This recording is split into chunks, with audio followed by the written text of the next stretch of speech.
اليوم أكمل العاملين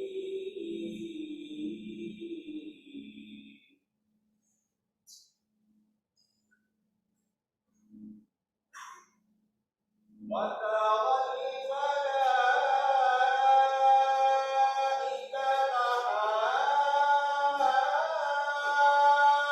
حافين من حول العرش يسبحون بحمد ربهم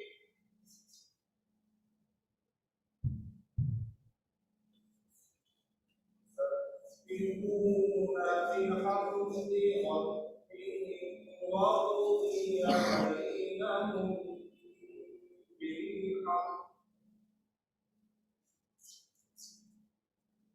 وقضي بينهم بالحق وقيل الحمد لله رب العالمين صدق الله العظيم.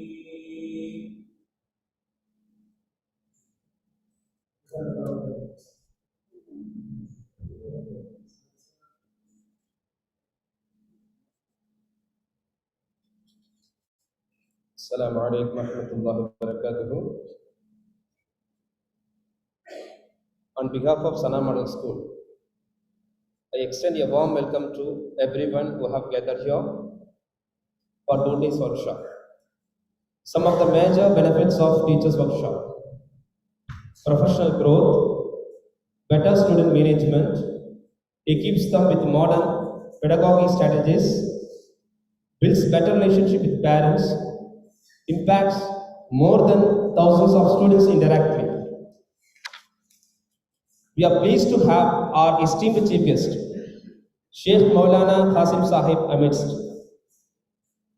Our chief guest resides in United Kingdom. Our chief guest has been trained more than 3,000 teachers in and around United Kingdom.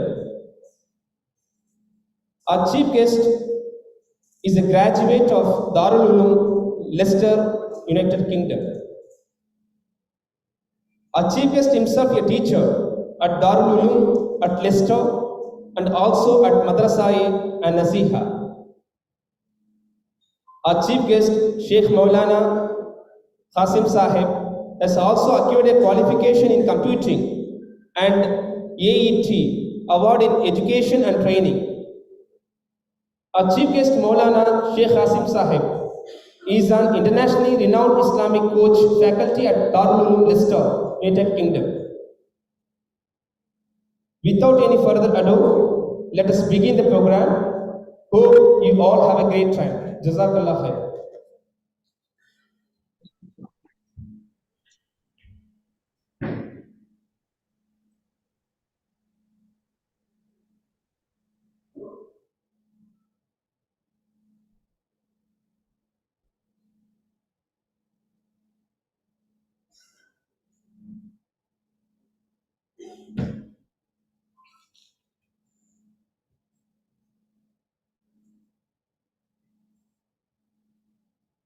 Camera you can put here. You want to have the presentation? No, just first, yeah, this one need to come in the video.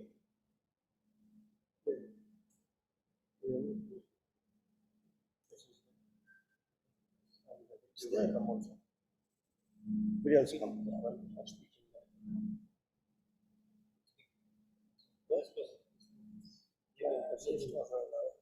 No problem. Let's try like this.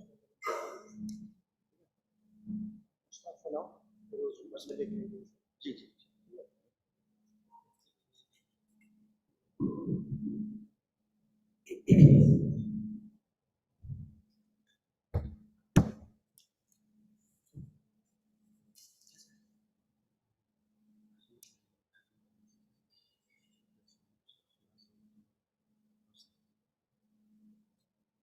और last में बंद नहीं होगा तो कोशिश कर लेंगे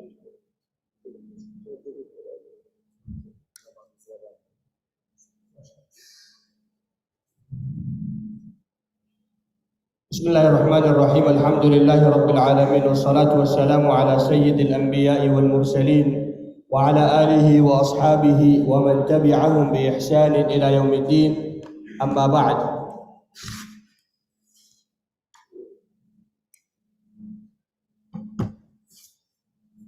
Respected brothers and sisters, Assalamu alaikum wa rahmatullahi wa barakatuh.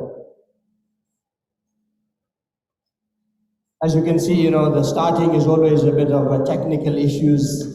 We're trying to deal with a live audience as well as an online audience, both at the same time, so the challenge is double. We pray that Allah subhanahu wa ta'ala make it easy for all of us.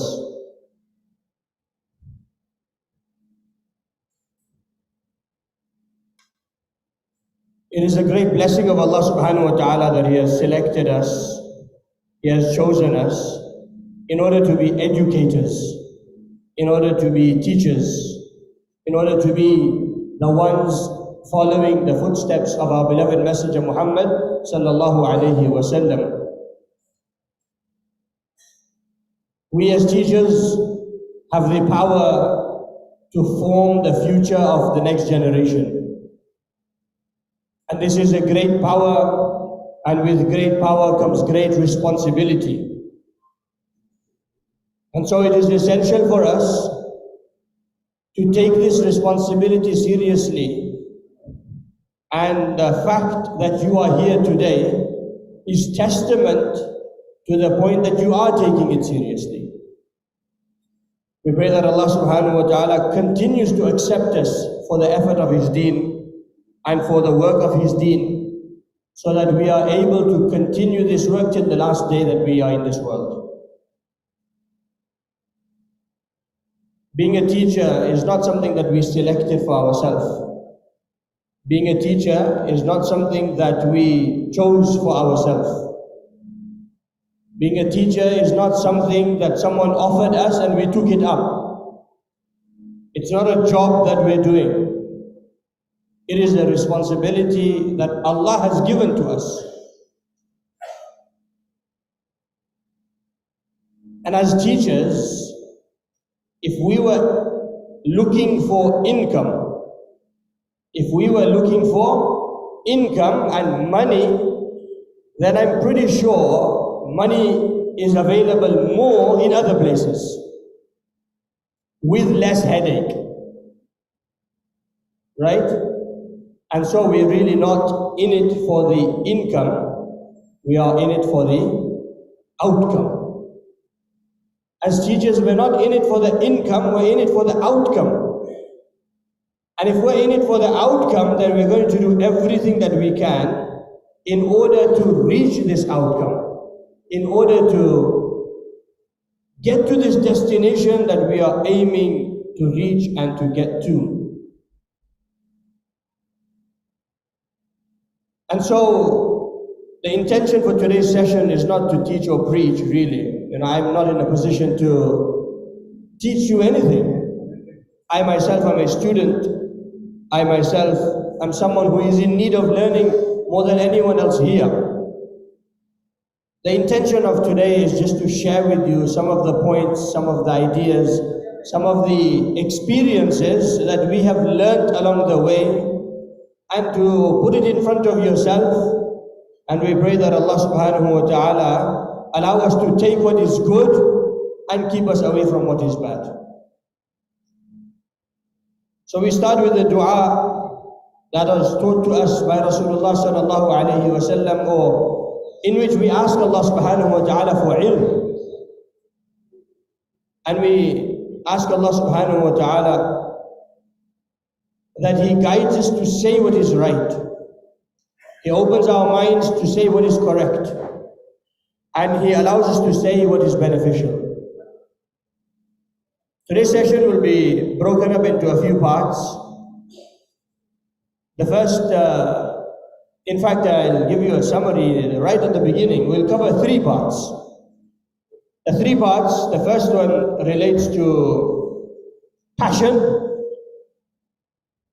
creativity as a teacher, the mindset of a teacher, what it means to be a teacher, and of course, We will be relating it to the IS subject Islamic studies, but it doesn't mean that the content of today is restricted to Islamic studies teachers. It is skills that are interchangeable, skills that can be utilized by any teacher and hopefully be of benefit. So the first part will be passion. The second will be imagination, creativity, and ideas of how we can teach in a better manner. Linking it to the sunnah of our beloved Messenger Muhammad sallallahu alayhi wasallam. And the third part will be to do with planning. Some of you who are from this school probably have taken part in this session already.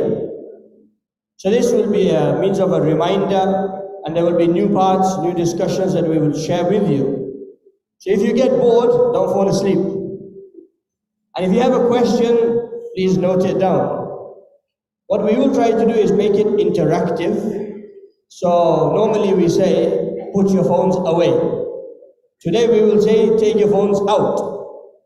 We will need your mobile phones, and we will ask you to respond. And of course, if I am speaking too fast, and some of us are not catching on to everything I'm saying, please do send a note forward and share it so I can slow down.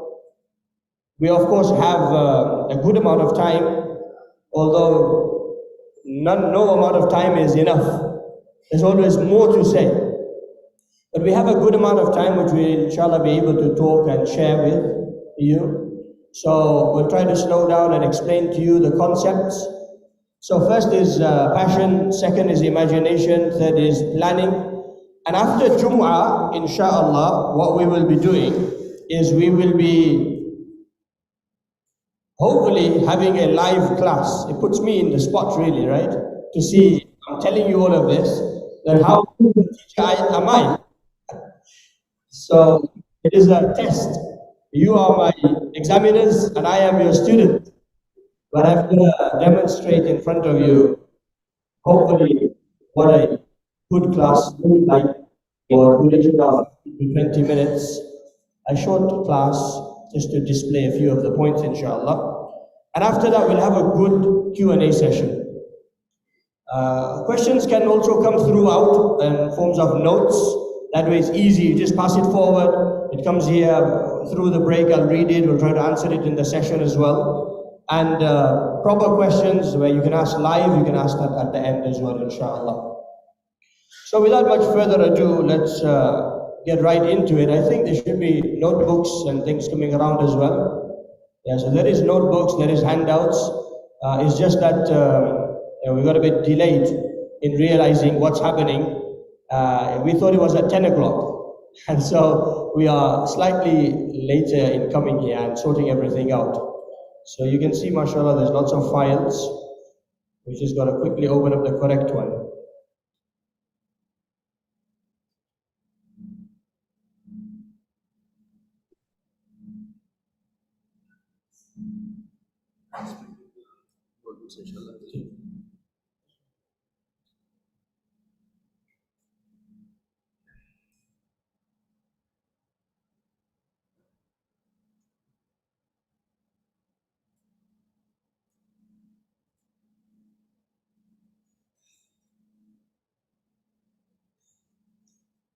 Okay, so let's get started. Well, I think the host has disabled screen sharing. If you just enable that for me, please.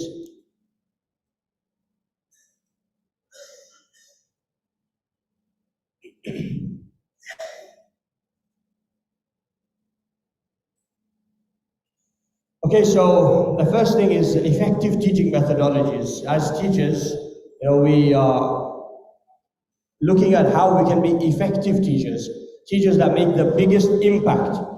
And so in order to do that, we're going to firstly rethink the title, effective teaching. And so keep that in mind, and we'll come back to that in a moment, inshallah. Then we have developing a creative mindset. Next is understanding various methods of delivery. And finally, use of effective planning to enhance teaching. This is points I've just mentioned to you right now. Let's start off with the first point. We are teachers, and so we are keen on ensuring how effective teaching can take place. Correct? We want to make sure that we can teach well. We want to make sure that the students understand what we have taught them. But the whole concept of effective teaching revolves around who does it revolve around? Someone is saying student, but teaching, it's the teacher, right? If you're talking about effective teaching, then it's about teacher. How can I be the best presenter? How can I be the best comedian? How can I be the best at explaining? How can I be the one that brings about the best presentations? So this is all revolved around the teacher. So how about we rethink the title a little? And we change it from being effective teaching to effective learning. Because essentially, and as pointed out earlier, what is important is that we want students to learn better. It doesn't matter whether the teacher teaches in an excellent manner or a good manner. Of course, it makes a difference. But the main objective of teaching is so that students learn. And so, in order for the students to learn, we have to create an environment that they are ready to learn. They are able to learn. They are capable of downloading the content that we are sharing with them. So teaching, the difference between teaching and learning is teaching, I've got a book, and in this book I've been given all of the things that I need to teach. So I will go ahead and say, right, we've got the topic of method of salat. So I'm going to go ahead and I'm going to teach my method of salat. And I've taught it very well according to me. And I'm finished. Teaching is done. But the actual purpose of teaching is to ensure learning takes place. So now, me teaching is not sufficient. I have to include the students. I have to involve them. And so how do I involve them? I will ask them questions. I will give them an activity. I will make them write some answers. So I will use techniques in order to ensure learning has actually taken place. It's not the dars, you go to Darul Deoband and you sit in the dars of Bukhari Sharif with 3,000 students. They don't check whether learning takes place because that's andragogy and not pedagogy. That is to do with adults and not to do with children. You go to a university, college, and you will see the professor will not sit there asking you questions. They will come, they will go through, yes, A, B, C, D, C, everything done. We'll see you at the assignment time. So that is the way of teaching adults. And that is the way that teachers will teach. But when we're dealing with children, we have to ensure that every child actually takes away what we have given them. And in order to do that, we have to, of course, use different methodologies, different ideas, different ways of thinking. And in order to do that, our own mindset needs to change. Our own ability needs to be expanded. Usually at this point, we do an activity. And I don't know how well you guys will take it, but we'll try it anyway. So I will ask for a few volunteers from the brothers' side who can follow my British English instructions well, and a few of the sisters' side, whether it's at the back maybe, or someone in the brothers' side especially, to stand up, maybe 2-3 people only, and we'll do a quick activity. So before I start choosing people, well, I won't choose from the ladies, I'll choose from the men. But before I start choosing, if we can have maybe 2-3 of the young people, we don't want to embarrass the elders. Let's go, Bismillah. Who is going to be ready? Man minkum musta'id. Someone has to stand up. Maybe even the sister side, you can encourage each other. One person, two people can stand up.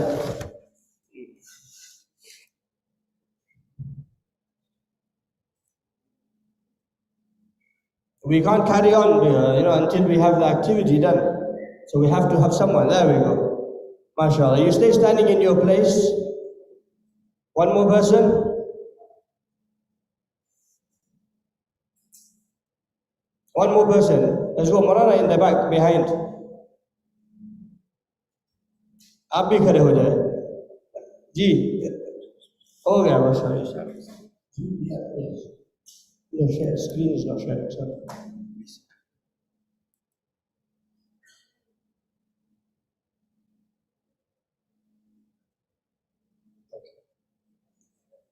so we have two of the ulama here mashallah who are standing up and so what we're going to do is we're going to check your potential so now this is an activity that you have to do.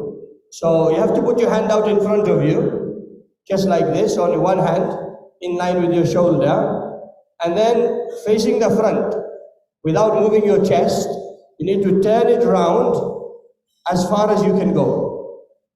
So जितना दूर जा सकता है, उतना दूर आप उसको ले जाओ, अपना सीना हटाए बगैर, ठीक है? You need to move away. एक दूसरे के जरा बहुत करीब है आप, हाँ, there we go. MashaAllah. There we go. So we just do this. There we go. That's it. Okay. Bas jazakumullah. Now, the second step. Now you listen to me and then you do it inshallah. The second step is that you close your eyes. You close your eyes and you will imagine that I am raising my hand. You will imagine that I am taking my hand round to where it went before. And you will imagine that it is going even more and is going all the way around. Just imagine. And then after you finished, you open your eyes. You keep your hand like this. You don't move it, but just imagine now. When you finish imagining, then you can open your eyes and put your hand down. It'll give you maybe 20-30 seconds. And I can have some water.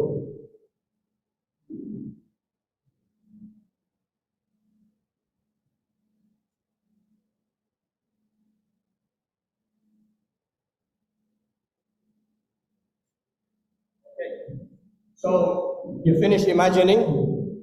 Now the final part of the activity is you raise your hand again and you keep your eyes open and you do the same thing you did the first time.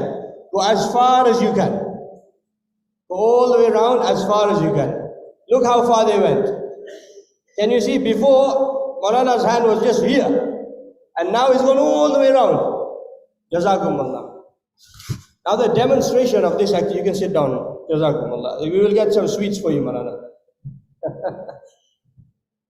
The sister side, unfortunately, you couldn't see the demonstration, but the point I will share with you, inshallah, which you will be able to understand also, is that, did you know, and this is a question for you, you can give me an answer for it. How powerful is the subconscious mind compared to the conscious mind? Any ideas? You can say something. You're going to be louder. Very powerful. That's a very good answer, I guess. Very powerful, right? I think I'm going to bring in the online so everyone can respond, inshallah, in a moment. It's actually 30,000 times more powerful. How many? 30,000 times more powerful. So as a teacher, I think कि बस मैं इतना ही कर सकता हूँ. I can't do more than this.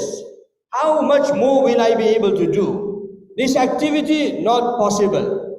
This style, not possible. This way of teaching, not possible because of our experience, not our potential. Our potential is much higher. We can do much more.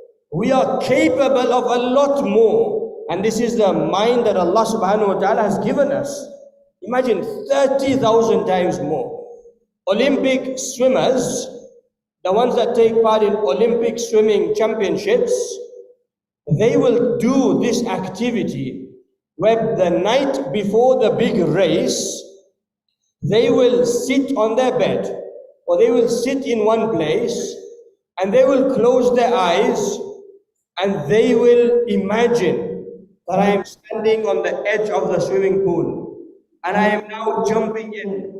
And now I am taking these strokes. Each stroke they are imagining.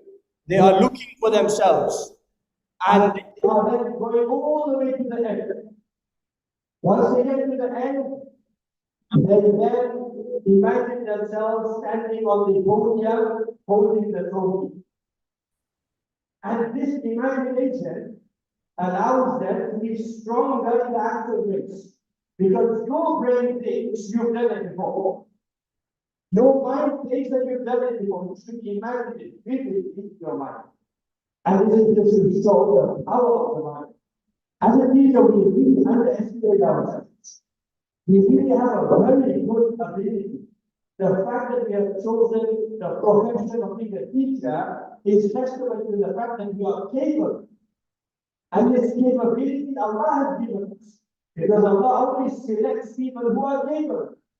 And Allah says in the Quran, لا يكلف الله نفسا إلا وسعها. Allah will never give us a task which is more difficult for us than we can take on. And so the chance of being a teacher has been chosen for us, and Allah only gave it us because we are able to. So as a teacher, we have the power, we have the ability, we have the capacity. All we need to do is we need to believe. Do this. We need to tell ourselves that no, it is possible. In fact, the word impossible also spells out I'm possible. I'm sure you probably have notices and posters of that, right? And it is true for not just the students, it is true for me and you as teachers also. That we think it's impossible, we think it's not easy. And of course, nothing is easy in life. If we want to achieve anything, in fact, even if we want to achieve Jannah, it is difficult. That dunya, حجبت الدنيا بالشهوات وحجبت الجنة بالمكاره أو كما قال عليه الصلاة والسلام. That Jannah has been covered with hardships and Jahannam has been covered with ease and with desires. And so we will find it difficult to get to even Jannah. And so we've got to work very hard for anything in life. So why not work hard in taking more people with us into Jannah? The hard work that we do today is going to be seen. The fruits of it are going to be seen when we go to Jannah and we realize how many people have been impacted through our efforts. Just talking about the raw numbers, if a teacher was to teach 20 students for 40 years, 20 students for 40 years, may Allah make us last for that long. Some of you may be already halfway or more than that there, right? 20 students for 40 years, you would have taught 800 students. And out of those 800 students, and I'm only saying 20 is minimum. You might be teaching many more than that. 20 is a minimum, 800. Out of 800, if only 10 of them become teachers, and then those 10 will teach another 800 each of their own. And out of those 8,000, 40 of them become teachers. You can do the math, 32,000 or whatever, just 3 generations down, people who are benefiting directly from me and you. And the reward of this is eternal. This is sadaqah jariyah for me and you. But it's only going to come when we are passionate about educating the children and are educating them to the ability that they will be able to carry this on. If tomorrow they turn around and they don't do anything from what we've taught them, then of course there is no reward for, meaning there is reward for the fact that we taught them, and the residual reward we might not be able to achieve for ourselves. So there are 3 driving factors. The first is the potential, which we've just spoken about, that we've got to believe in ourselves. We can do it. You know, there's a cartoon series, very old one, Bob the Builder. Yes, and the motto for that was, yes, we can. And so it makes the children think that, yes, I can do this. Yes, I can do that. And I really like that short, simple motto to say, yes, we can. And if we have that motto for all of the things that we do, that yes, I can, we will see that we will be able to achieve so much more. So potential. Then we've got will. We've spoken about that just now as well. The fact that, it's difficult to teach. In fact, in London, the statistic was that 55% of new teachers were leaving the teaching profession within the first 5 years. 55% of new teachers leaving in the first 5 years. Why? Because it's challenging. It is very difficult. And no one wants to be in a classroom where children don't listen to you, where you have to give them a headache and they give you a headache back, and where they give you books to mark and you take them home and you have stress at home, and where you come back and you just can't see any changes through your efforts. It takes a lot out of you, and many people don't last. And the fact that we are still doing it is testament to the fact that we have that within us. We have that willpower of why we're doing it. We know that we're doing it for the sake of Allah subhanahu wa ta'ala. We know that we're doing it for the pleasure of Allah subhanahu wa ta'ala, and ultimately for the preparation of the next generation. And it is, as mentioned, sadaqah jariyah for us. But the question now remains is how? How do I go about doing this? How do I go about making this change? How do I go about having a lesson that is engaging, enjoyable, something that the children will love to take away with them? How do I do this? And this how is what we're going to try to address with the hadith of our beloved Messenger Muhammad sallallahu alayhi wa sallam as further motivation. In this hadith, Rasulullah sallallahu alayhi wa sallam says, Al-mu'minu ma'laf. A mu'min is a place of love, a place of kindness, a place of compassion. And so today's beginning of the session, I want to focus on this part of love. And tomorrow's session will be on strictness. So you get a balance of both. It's not all just about love. It is, of course, about strict love. But it shouldn't be just strict and strict. There should be a very good and very big element of love. In fact, our beloved Messenger Muhammad sallallahu alayhi wa sallam was told by Allah subhanahu wa ta'ala in the Quran, وَلَوْ كُنْتَ فَضًّا غَلِيظَ الْقَلْبِ لَانْفَضُّوا مِنْ حَوْلِكَ. That if you were harsh and hard-hearted, the people would have run away from you. Not only that, but if you look at the story of Musa alayhi salatu wassalam and Fir'aun and Harun, the brother of Musa alayhi salatu wassalam, when they were instructed by Allah subhanahu wa ta'ala to go and visit Fir'aun, the Fir'aun that we're talking about, who killed thousands, if not millions of babies, the Fir'aun who was persecuting the Banu Israel, the Fir'aun who, inna Fir'auna la'ala fil ard, he said himself to be the Lord of the world. Yastad'ifu, he was making the poor people weaker and giving preference to one. This is the Fir'aun, which I'm just reminding you, you already know who he is. When Allah tells Musa and Harun alayhim as-salam to go and visit him, he says, فَقُولَا لَهُ قَوْلًا لَيِّنًا. فَقُولَا لَهُ قَوْلًا لَيِّنًا. Speak to him in a soft manner. No student is worse than Fir'aun, and no teacher can be better than Musa and Harun alayhim as-salatu was-salam. None of us can claim to be at the level of a Nabi, and I don't think we can ever claim that there is a person that we know of in our classes who is worse than Fir'aun.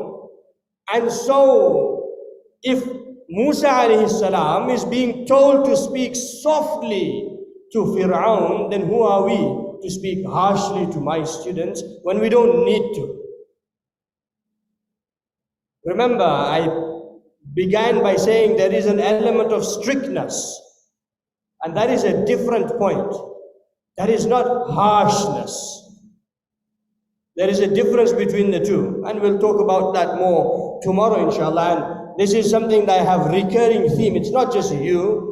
I've been speaking to people here whilst I've been here, and they've mentioned about behavioral issues and challenges that we all face. We face them in England. I've seen them in Australia. I've seen them in Canada. I've seen them in India. I've seen them all over the place. It's not just one place. In America, all over the place. So managing behavior is not an issue that is localized or only one group of people are facing. Everyone faces it. It's about systems and processes. But anyway, that's moving away. That's tomorrow's topic. Today's topic is that we need to keep in mind that this child that we have in front of us, we need to give them love. The smallest thing that a child must take away from us is the love of deen, the love of ilm, the love of ulama, and the love of the masjid, and the love of Allah subhanahu wa ta'ala and His Rasul sallallahu alayhi wa sallam. That's the least of things. They take away no knowledge with them. They take away no adab with them. They take away no akhlaq with them, no fiqh with them, no hadith with them, no Quran. But they take away the love of deen and Allah and His Rasul and His ulama and His people, His beloved. And then this will be sufficient to safeguard them. When they grow up, they will realize. They will go out of there and they will study it. And many a times, and reading some of I shared this in the parenting conference we had earlier in the last few days, people that have lost their iman, one of the reasons that they state, there are a few reasons, but one of them is due to the strictness that they saw, the closed nature, the shutting down of every conversation that they saw within their community, and they thought, this is Islam, and so I must leave Islam. May Allah protect us and our students and our progenies. And so we have to be open. We have to give our students love, kindness, affection. We have to be compassionate towards our students. And this compassion has to be intentional. Because these children are, I'm telling you, they are lost. They are really lost. And a child doesn't have the mental capacity to realize that they are lost. And so we have to figure it out for them. And we have to provide the nurturing environment for them. And we have to ensure that we are giving them the guidance that they require. The children are really lost. Why? Because they come to the school and Maulana is telling them, the Ustada and Abbas are telling them that you must do this, you must not do this, this is halal, this is haram, this is X, this is Y, this is Z.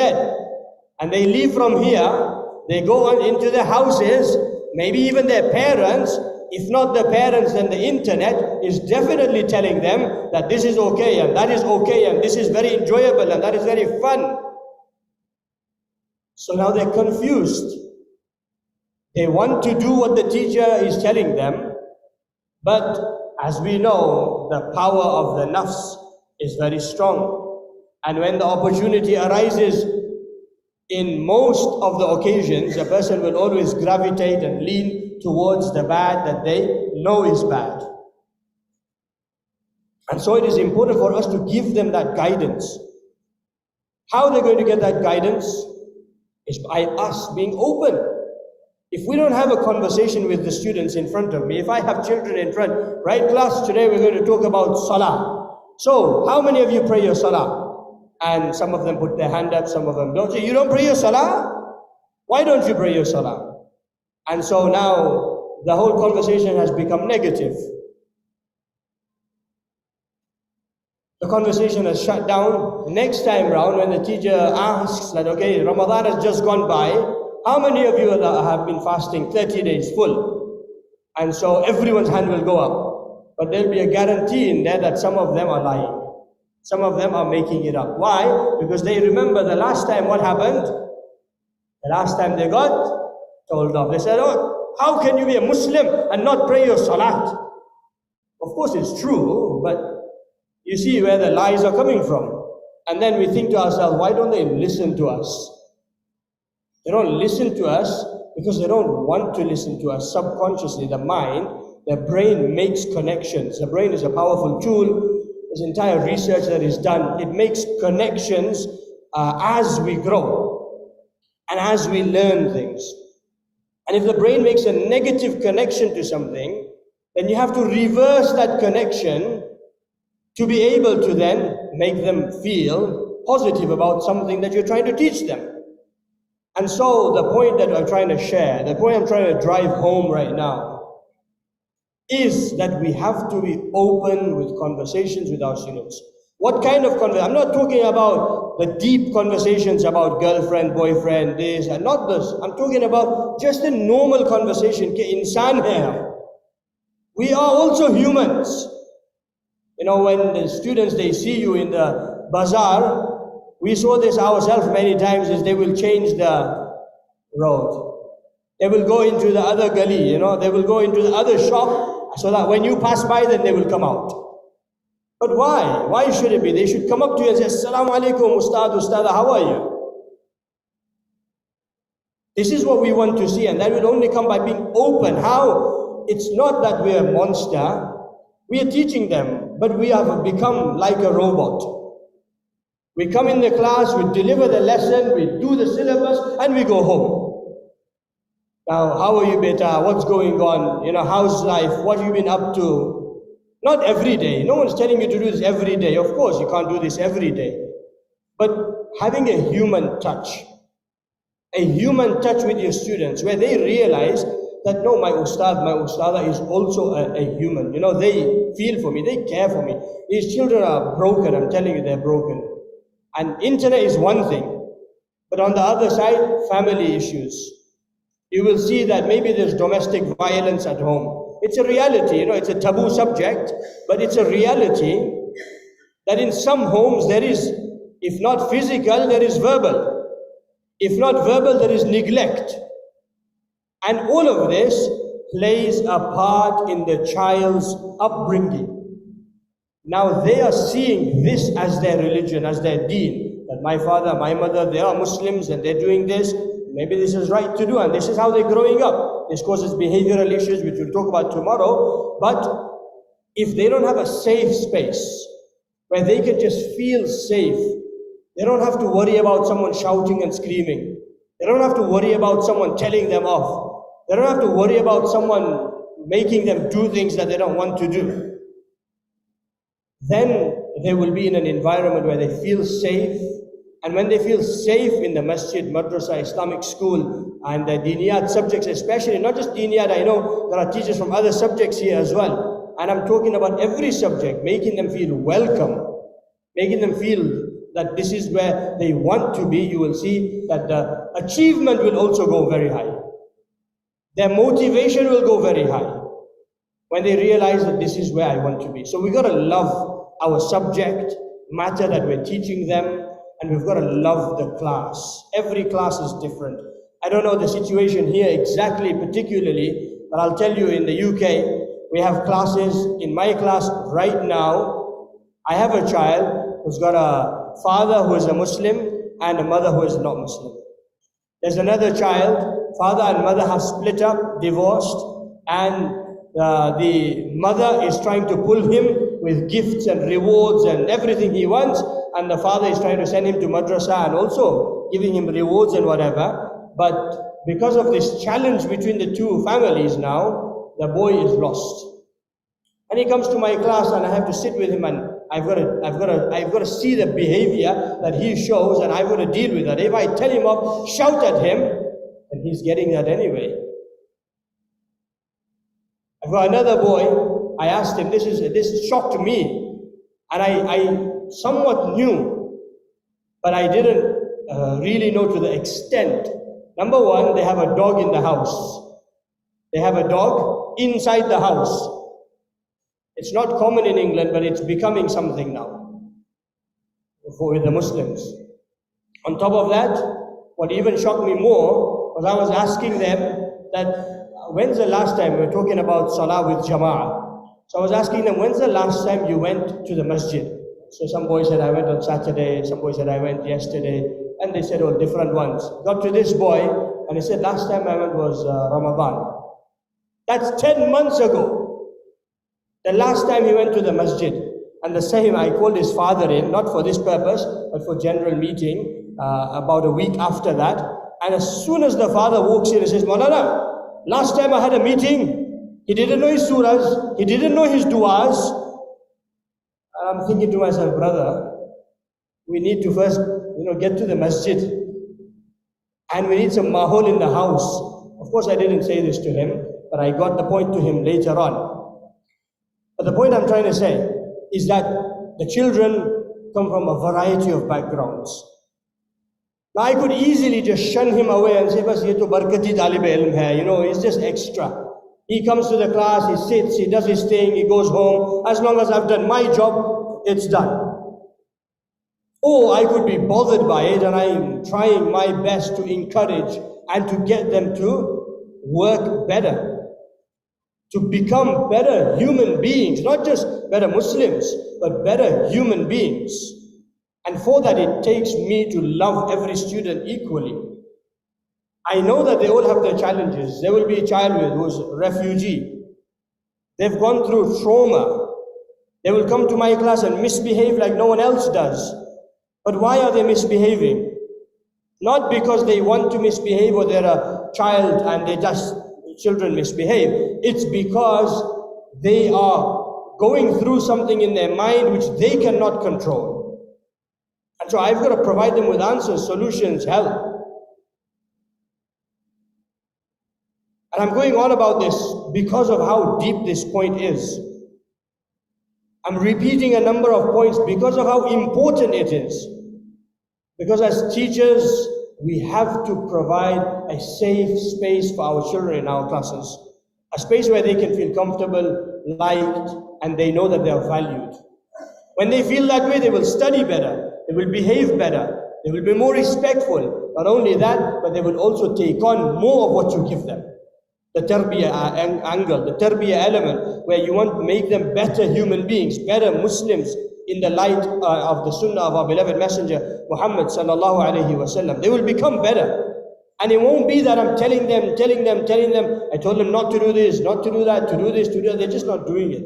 It won't be that, because now they are more keen to listen to you. They are more keen to follow you. They're more keen to understand you. If you look at the life of Rasulullah sallallahu alayhi wa sallam in Makkah, then there was no ahkam.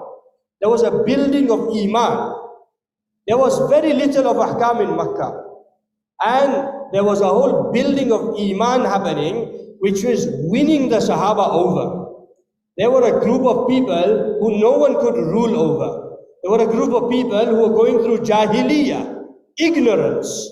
Yet when Rasulullah sallallahu alayhi wa sallam was sent to them, he was able to win them over to such a degree that they were ready to give their life for the deen. They were ready to follow every commandment at the snapping of a finger in a split second, no questions asked. If we want our students to do what we want them to do, when we ask them, okay, you need to be doing this, and we want them to do that, the first thing we need to do is win them over. Is to have them on our side. When they're on our side, then they will feel like doing it. If we're already having a battle with them, we're already fighting with them, you on your side, me on my side, you do this, I tell you, and they say, no, I'm not going to do it, then we're not going to get anywhere. So loving our subject. And of course, we have to also look at the reality that as teachers, we're also human beings. I did tell us to become more human in front of our students especially, but we of course are human beings and we go through our own trials and tribulations and hardships in life. But this shouldn't affect our classroom. If I'm angry at someone at home, my child, my spouse, or something has happened, maybe the bill wasn't paid, the electricity got cut, there was an accident, whatever, of course, all of these things play a part. Compassion is important, but at the same time, if there's something that we can compartmentalize, put on the side, don't take it into the classroom. We shouldn't take our worries, our concerns, our issues, our problems and take it out on the students. It is important, and maybe as humans it will happen that sometimes we do take something into the classroom. But for that, I give you an example that there is an airline, just like we have Indigo here in the UK or in Europe, we have Ryanair. So they sent me an email one time, and in that email they said, fly with us for 300 days of sunshine. For you, that doesn't make a difference because you have lots of sunshine. In the UK, we have maybe 2-3 days of sunshine where the weather is like this. Anyway, so they sent me an email, said, fly with us for 300 days of sunshine. But if you read between the lines, then they are telling you that despite the vast network of flights that we have, there are still 65 days of the year we cannot take you to sunshine. There are still 65 days where we can't take you to sunshine. Meaning, as a teacher, my aim is to be the best I can be for the most amount of time that I can be. But if I can't sometimes, then it's okay. You know, I am a human being. Sometimes it's going to be like that. But what we've got to remember is be passionate all the time. Be passionate. That's the key. Passion will drive everything else. Whatever we've spoken about, if we are passionate, we will be able to do it. And for passion, we have to remind ourselves. You know, today we might feel motivated because we've heard a few things. But tomorrow that motivation will dwindle, will reduce, will become smaller, will become less. And we have to remind ourselves. That's why we have regular training sessions. That's why we sit with each other and we do mudhakara and reminders. Allah subhanahu wa ta'ala says in the Quran, وَذَكِّرْ فَإِنَّ الذِّكْرَى تَنْفَعُ الْمُؤْمِنِينَ. And remind each other, because reminders are beneficial for the mu'minin. So be passionate and remind each other to be passionate as well. Now I'd like to, involve you a little bit because I've spoken too much and I need to get some feedback. So if I get you to go to this website called AHA Slides, AHA Slides.com. Let's see if it works. If it doesn't, then we'll change it around a little bit, inshallah. But if you visit the website on your phones, right now actually, not tomorrow, ahaslides.com, and let me present this one.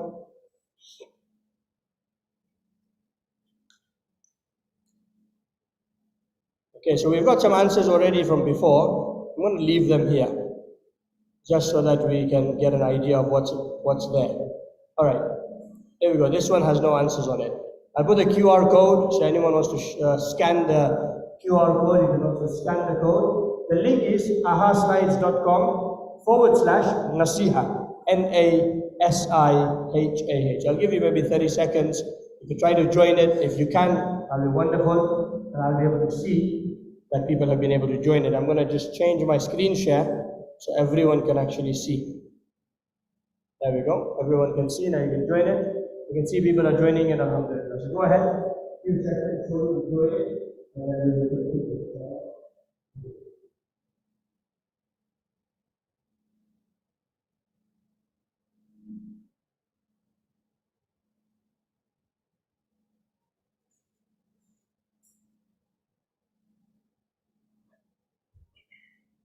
Okay, so we have a number of people that have joined in. Now the question is very simple.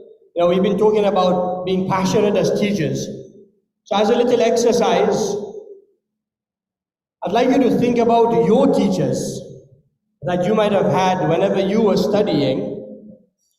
And I'd like you to describe your teacher in one word. Just one word. And some people have started putting in 2 words, it's okay, I guess. But if you can, in one word, explain or describe your teacher. What do you think of your teacher when you remember that particular teacher? So we've got some responses coming in. Give me descriptive words rather than the actual lesson itself. There we go. And don't worry about if you want to put it in Tamil, I guess everyone else can understand except for me. So you can do that as well.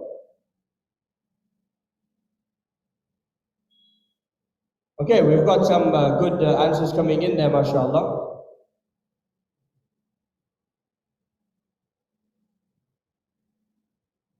person has said strict. I guess that's a good thing as well sometimes. Okay, we've got passionate, we've got, it was a leader, patience, got love. Someone said notorious. I think someone would describe me like that maybe. Yeah, someone gave the teacher's name. Okay, that's okay, mashallah. There we go. Lovely, empathetic, was a good instructor. Look at that. This is all the answers coming in. We have 100 people, mashallah. This is, I think, the first time in live sessions we've got this many people on here. Alhamdulillah, it's good, usually. All right, wonderful. So this is actually going to be available later on as well. So I'll just quickly head back to the slides. There we go.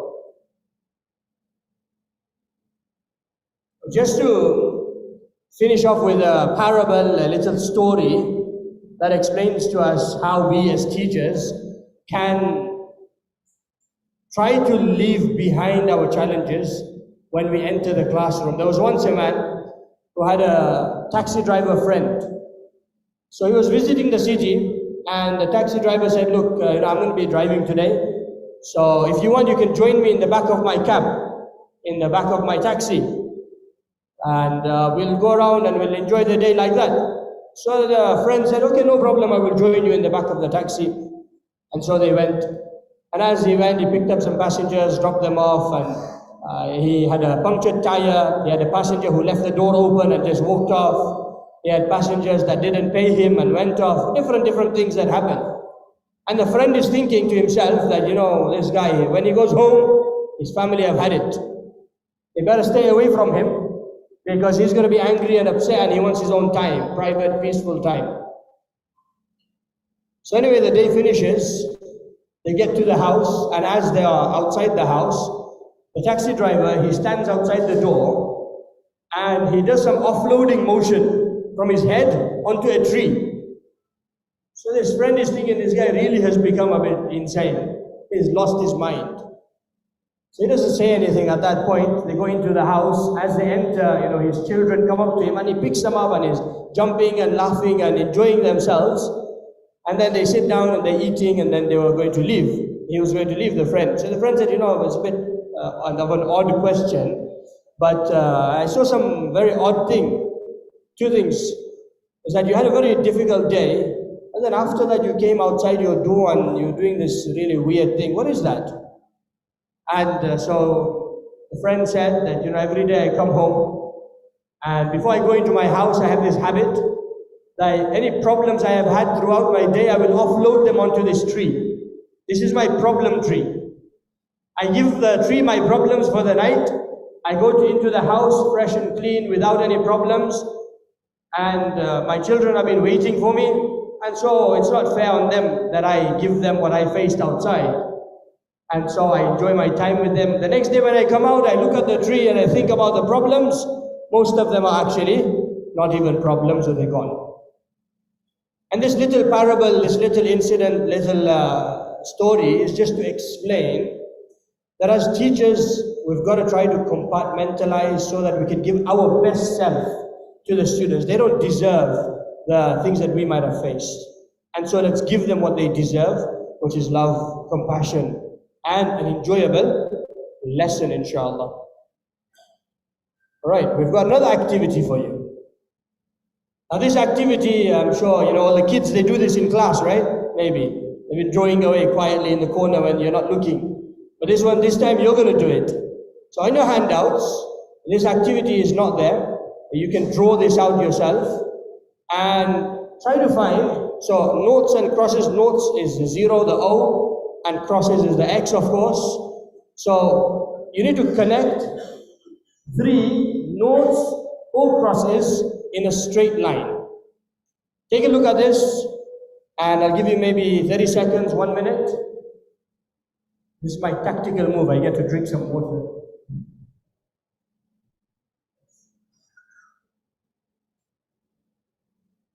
If you figure it out, then you can raise your hand so I can see that someone has figured it out.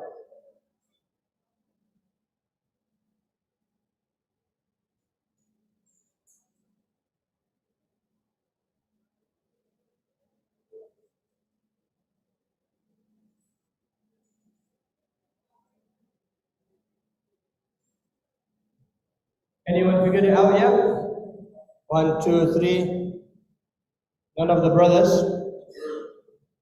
Anyone?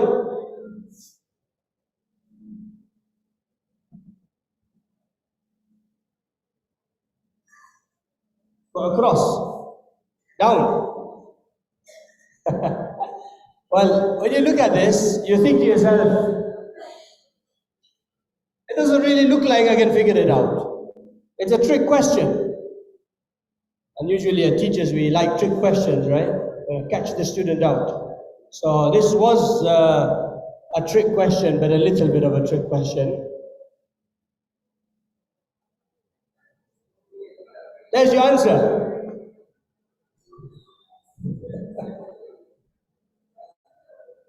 When you see it now, you think to yourself, oh, why did I not think of that before?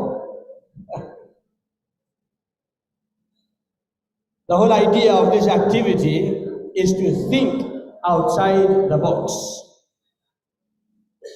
We have a box here, and when we see a box, then we think that we have to always be in the box. When we're in the box, they close the lid, you can't see anything else. That's the problem with being boxed up. We are one-track minded, we live in a bubble, and we have issues of different sorts. And that's why we have to think outside of the box. In your handouts is actually another activity with 9 dots. If you take a look at that, just in the first 1 or 2 pages, if you find it, just raise your booklet so I can see that you've got it. Yeah, I can see that. Yeah, that's the one. If you try that one out now, see if you can figure this one out. There's 9 dots, and you just need to connect the 9 dots with 4 straight lines. You figured it out? Well, that was fast. Maybe you've cheated on Google. There we go, mashallah. So it's actually not a, you didn't it? हो गया? I can't see it. बहुत दूर है. Let's see if one actually figure it out. Some of the sisters have figured it out.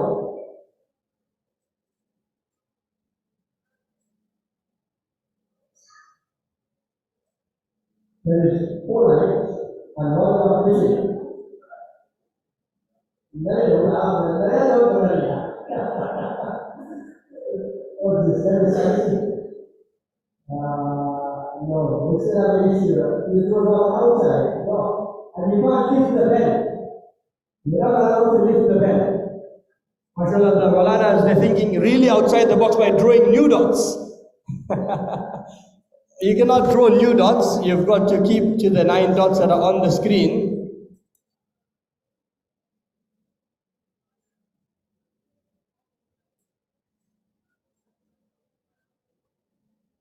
That's right, mashallah. Who's this?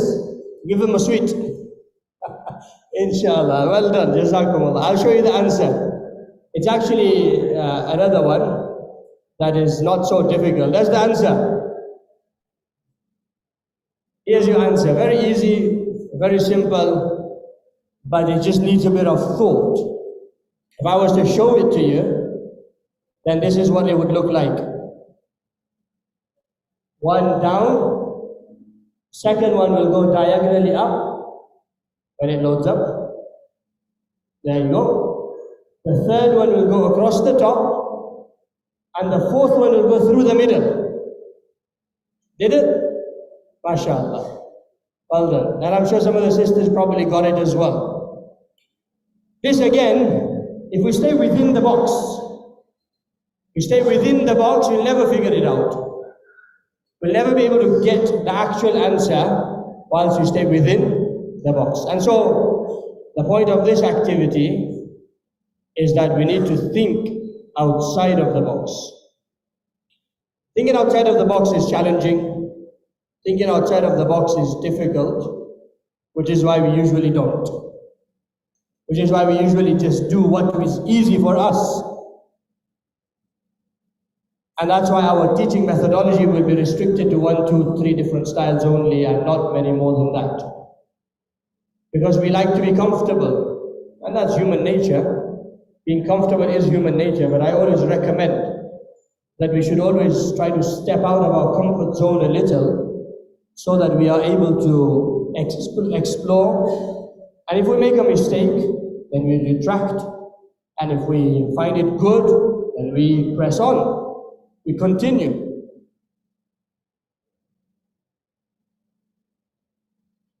So the solution to having good and great results is the first part, which is love, that we've mentioned, and creativity, which we're going to be talking about.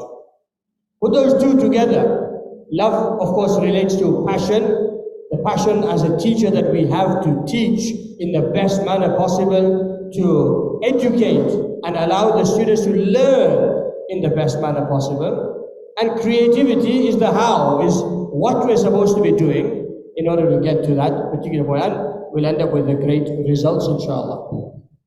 So giving you some of the tips, some ideas, and soon, inshallah, there will be a tea break for you. So we'll take that break at, I think, 11:15 is, I think so. Anyway, I'll check that out, and we'll be able to take that break so everyone is able to refresh themselves. Yeah, 11 o'clock, inshallah. All right. So we've got just about 24 minutes. Let's talk about stories.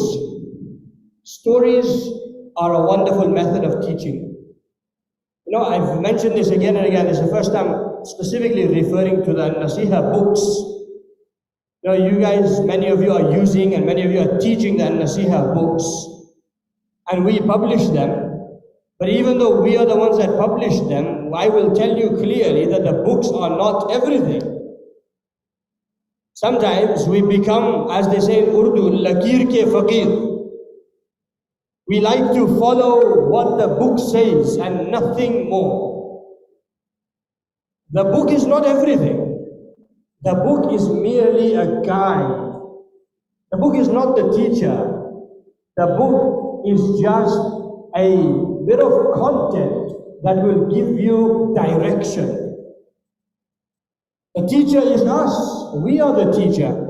If we want the children to learn from the book, they could easily sign up to nasihaworld.com and they will be able to study by themselves. And we know that the ulama are very much against self-learning, because you're not supposed to learn by yourself. A lot of ilm is passed heart to heart. It is passed from person to person. And of course, the books are a way of recording it. So when we have books, then we're not supposed to only read and explain. So one method which I heard some teachers do use, which is still not, it's not bad. Just again, I'd like to put a disclaimer out there that I'm not saying that any method you might be using is a bad method. What I'm saying is there are different methods. Use your method, use these methods, mix them up and utilize all of them. Let's not stick to just one method. That's the idea behind it. So one way of teaching would be you open up the book and let's read line by line. Read and explain line by line. So we will read a line, or the children will read a line, and we explain that line to the students. And ask them some question related to that, and then we move on to the next line, any English words, anything that they don't understand, we explain it, and we continue. As you would be aware, that this method and style of teaching is going to be restrictive. It's easy for the teacher, but very difficult for the students. Because we live, as I've mentioned previously, we live with a TikTok generation or Instagram generation. And what is Instagram generation? Even we are addicted to it ourselves. You open up YouTube and you go to shorts. What happens when you go to shorts? You swipe. You watch, you swipe. You watch, you swipe. You don't like it, you swipe. How long does it last? 30 seconds? 1 minute? And so students are becoming more and more accustomed to this. I asked the students that day in this very hall how many of them have a mobile phone, and a quarter of them seem to have their own mobile phone. And almost all of them had access to one which they used of their parents. And so all of them are accessing social media. And mostly, right now, the most popular app in India, according to some people, according to some research, is YouTube. There are, of course, there's some payment apps, and that's different. But in terms of entertainment, YouTube and Instagram is at the top also. And in both of them, you have YouTube Shorts and you have Instagram Reels. And children will go there, people, everyone, just scrolling. That impacts the attention span of the children. Not only that, but it allows them to build a habit of instant gratification. What is instant gratification? It is when they feel like something's good, they are rewarded by something nicer, something better for them, and instantly they have a reward available for them. They enjoy. And if they don't like it, then they just swipe away.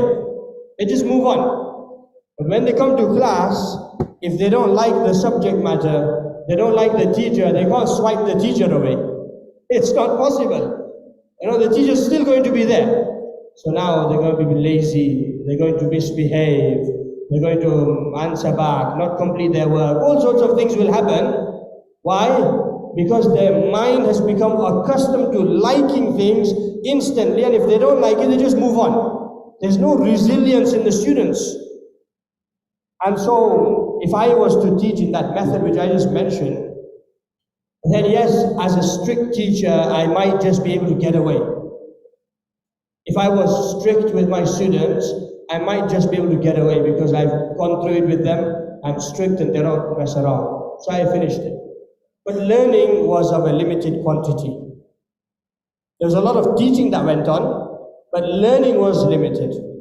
Students won't take away as much because their attention was not there. Their body is there, their eyes might be on your work, but their mind is definitely not there.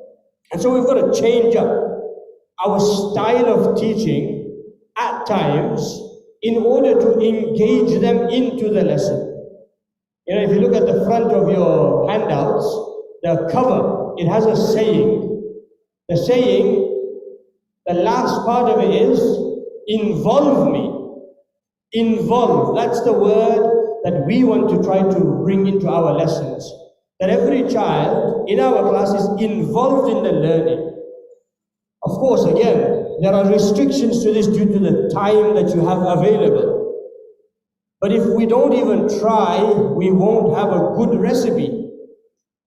The short amount of time that we have, if we try to figure something out where we can involve them to some capacity, you will see that they will learn much better. And in order to involve them, one of the techniques is using stories. Stories are, of course, one of the most common ways of sharing lessons and points, especially to children. Morals are shared within stories. If you look at a hadith of our beloved Messenger Muhammad sallallahu alaihi wasallam and the verses of the Quran, then they are full of stories. In fact, Allah subhanahu wa ta'ala says about Surah Yusuf, نَحْنُ نَقُصُّ عَلَيْكَ أَحْسَنَ الْقَصَصِ. Why? For bedtime stories? Of course not. It's not for bedtime story. It's not just for enjoyment. It is to take morals and lessons. And so as a teacher, sometimes I don't need to tell them what to do and what not to do. I just got to share it with them as a story. Tell them about an incident, a parable. Parable means a made-up story. And take morals from there. See what you can understand from there. Allow the children to take on board the morals that have been shared within the story. So using stories. Now giving you an example here. We've got in book 3, we've got the terminology of fiqh. Now this terminology, the children need to memorize this terminology.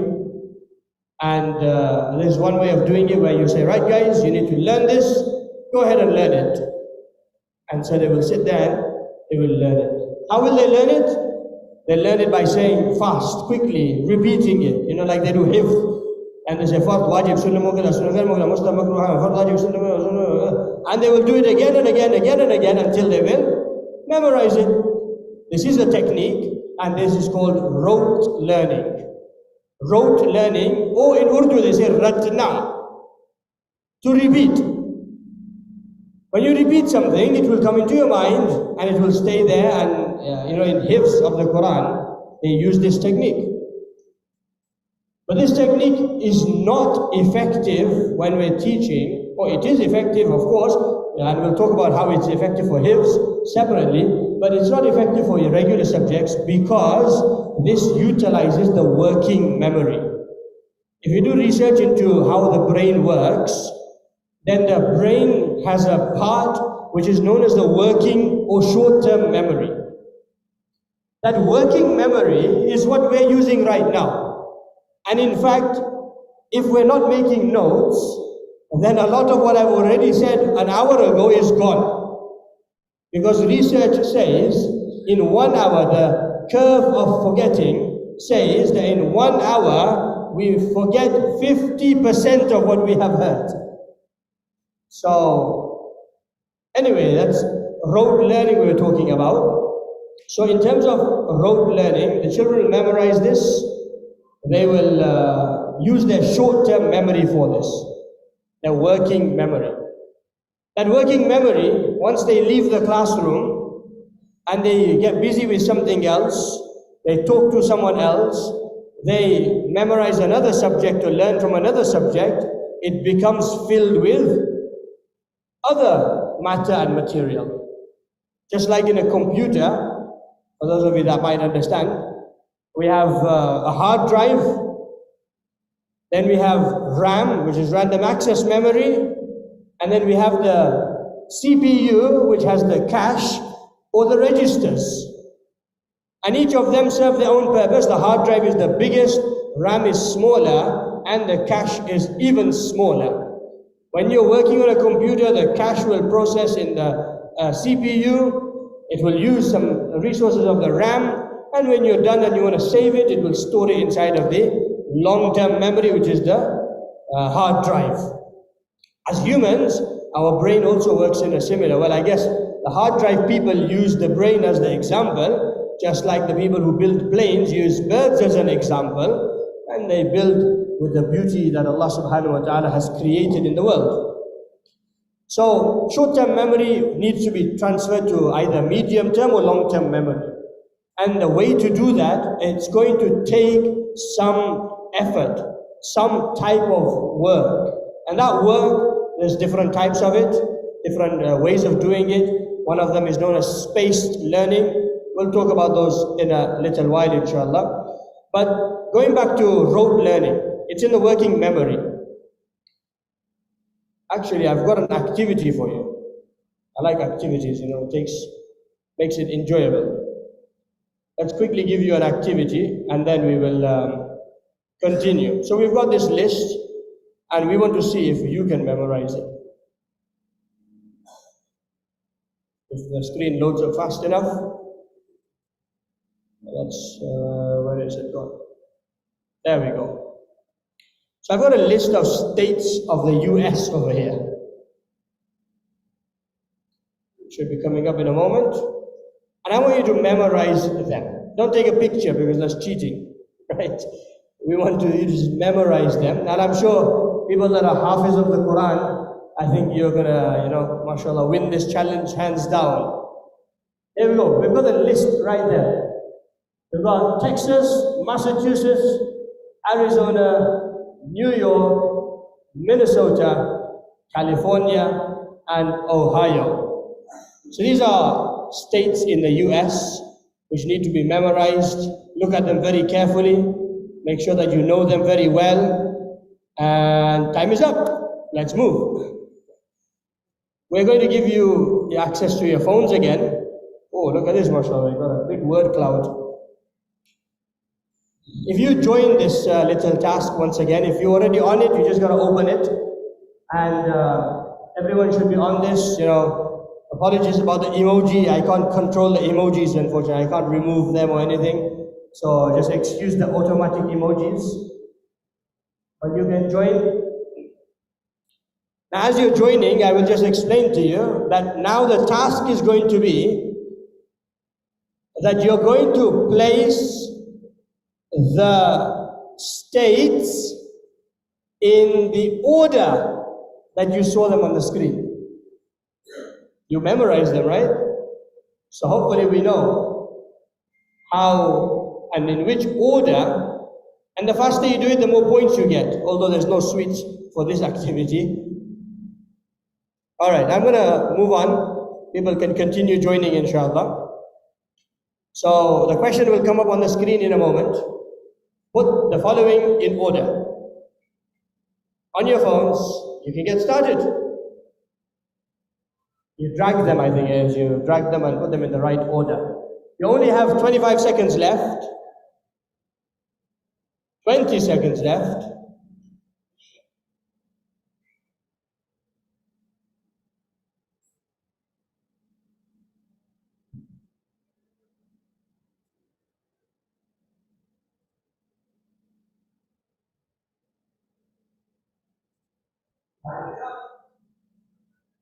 All right. Now let's see how many people got it right. Out of 108 people, there's a very good 7 people who got it correct, mashallah. And the rest of us either ran out of time or didn't actually remember. The purpose of this activity is, of course, to show the limitation of short-term memory. As adults, 10 seconds worth of time is sufficient to learn a little bit. But then I spent another 20 to 30 seconds in making you forget intentionally. I delayed the activity intentionally so that you forget, and I filled your working memory with some more information regarding the activity itself. And then I gave you the chance to actually take part. So by the time we got to the activity, you had forgotten. And so you can see the limitation of rote learning, where you just memorized it. I actually heard people repeating it. So you repeat it. If you did it in your mind, you did it loud, whichever way you did it, we did rote learning. And that rote learning was restrictive for us. So how can we change it up? How can we actually have this same lesson in a different way?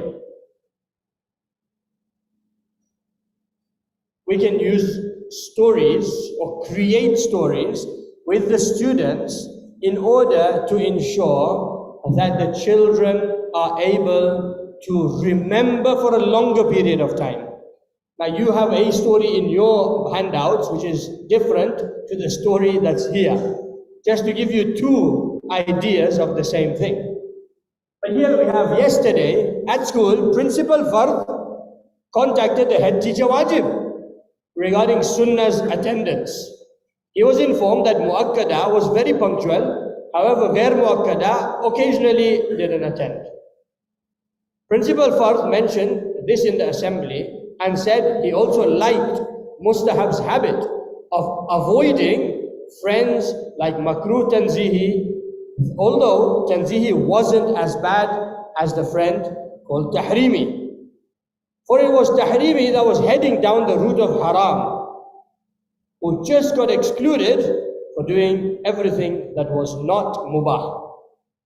Now this is a terminology. We made a story, the children had fun with it. You'll spend maybe 20 minutes on this. Of course, you've got to support the children to come up with the story. And by doing that, not only are they memorizing the terminology. Why is terminology important? It's because all of this terminology is repeated often, again and again in various parts of our ibadat, of our wudu, salat, etc., hajj, umrah, etc., that they need to know some of these terminologies. So if you're telling them the next time you're teaching them, and you say, okay, this is wajib, you don't have to explain what is wajib, because they already know very well what is wajib. They've understood it, they've remembered it also. What is sunnah mu'akkada? What is makruh, tahrimi and tanzih? What is it? They know already, because you spend a good amount of time laying the foundation. This foundation is what we build on top of. If we don't spend enough time, say, it's just a few words, right? We just memorize it, go ahead, do it, and let's finish off. Time is up. So they memorize it. Next time when you're teaching, they say, okay, you know what? This is actually makruh. And so the students be like, what is makruh? Makruh means, okay, dislike, but what are we supposed to do with it? Then the teacher says makruh means, and then you're spending 2-3 minutes explaining what makruh means. Then the third time around, because we didn't spend enough time to create the groundwork, and this is a simple example, of course when we get into more complex topics, the benefit of creating a good foundation is very, very important. Another example for the people that have done alim class. This is alamat-e-ism. Mr. Al and Mrs. Jar went to a Tanween restaurant in a ta marbuta. The Tathniya sat on a Jama table, big table, so they sat on a Jama table and ordered a mudaf burger. They enjoyed the burger and said it tasted like Mawsuf, just like explained. When they got to the ta marbuta, it was no longer working, so they called Musnad ilay. And so he took them home in a brand new Musaghar Mansub Musaghar.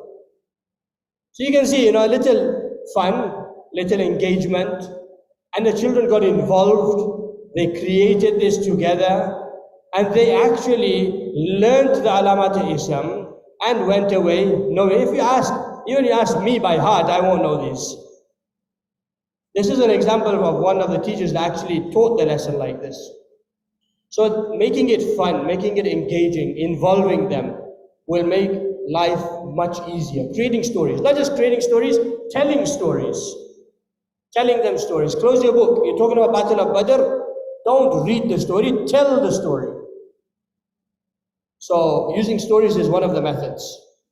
Now this is a task for you to do throughout your break, whilst you enjoy your tea. And this task is that you have a list. You can select either one of the two lists. It's your choice. Again, this is not in your handouts. This is on the screen only. You need to make a story with the words in either of the lists. Either you choose list A, which is Takbir, Tahrimi, Qiyam, Qira'ah, or you choose list B, which is scissors, car, book, house. This is to bring out your creativity, to see what kind of activity, what kind of story you can come up with. And if you get a chance to write it down, you can forward it here, and maybe after the break, we can read those stories, inshallah. But the story needs to be something where you personify, you make an example out of it, make a story out of it, and you say maybe one day Takbir Tahrima, woke up and put his hands up. Why? Because you can go ahead from there, inshallah. We've got some examples anyway, but I want from you. So I'll give you some time to come up with that, inshallah, during the break time, and we'll be able to go through that. Now, we have just a final slide before the break, which is connecting with the Sunnah.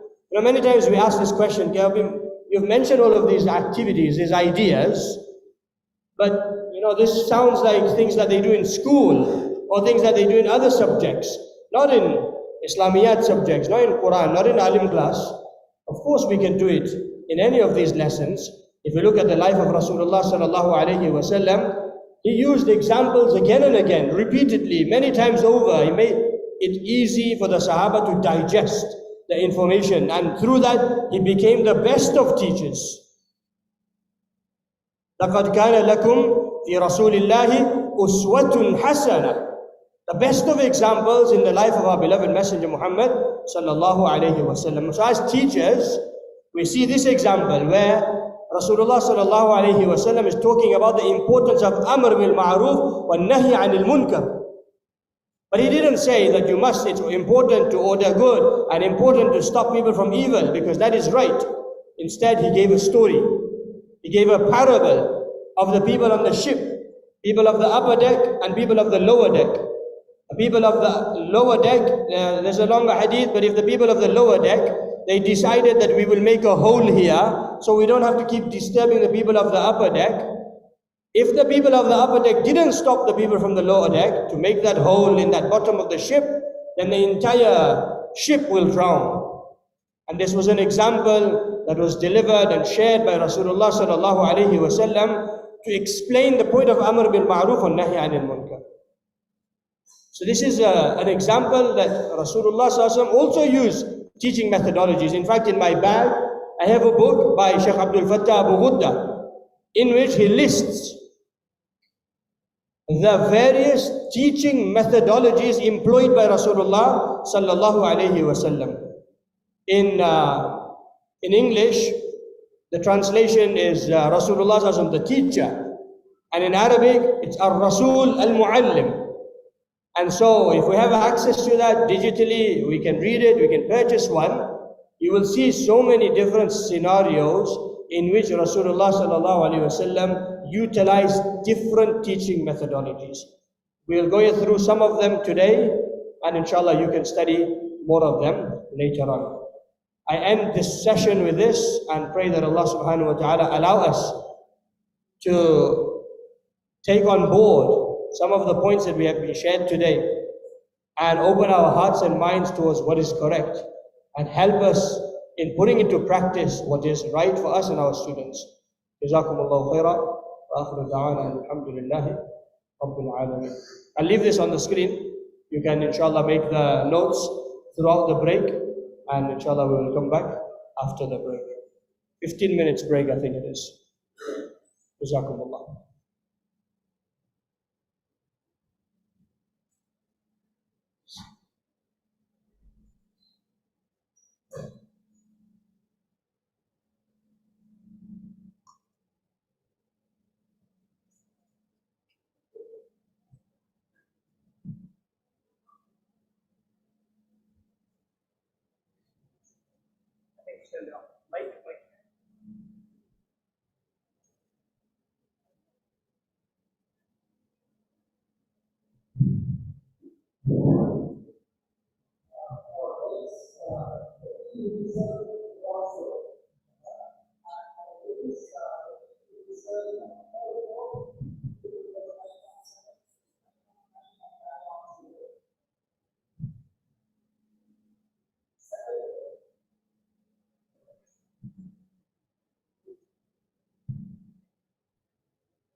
Bismillahir Rahmanir Rahim.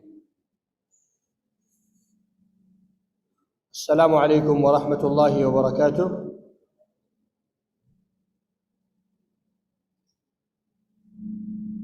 Many teachers who have arrived new and they don't have the handout, then you may collect for the brothers at the front, and for the sisters there's some handouts available at the back. You may collect them from the back, inshallah.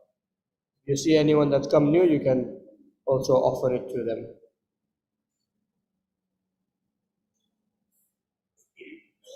Let's get started. We have an hour before we close for Jumu'ah, and then we will be back for another hour after Jumu'ah, inshallah, after lunch.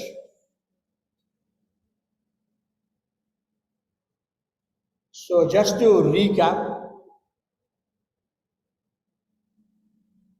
so far we have covered one important point, which is passion. As a teacher, we ought to have a lot of passion, and we need to remind ourselves of the importance of having this passion again and again so that we continue this effort. Secondly, we spoke about the need for using our imagination.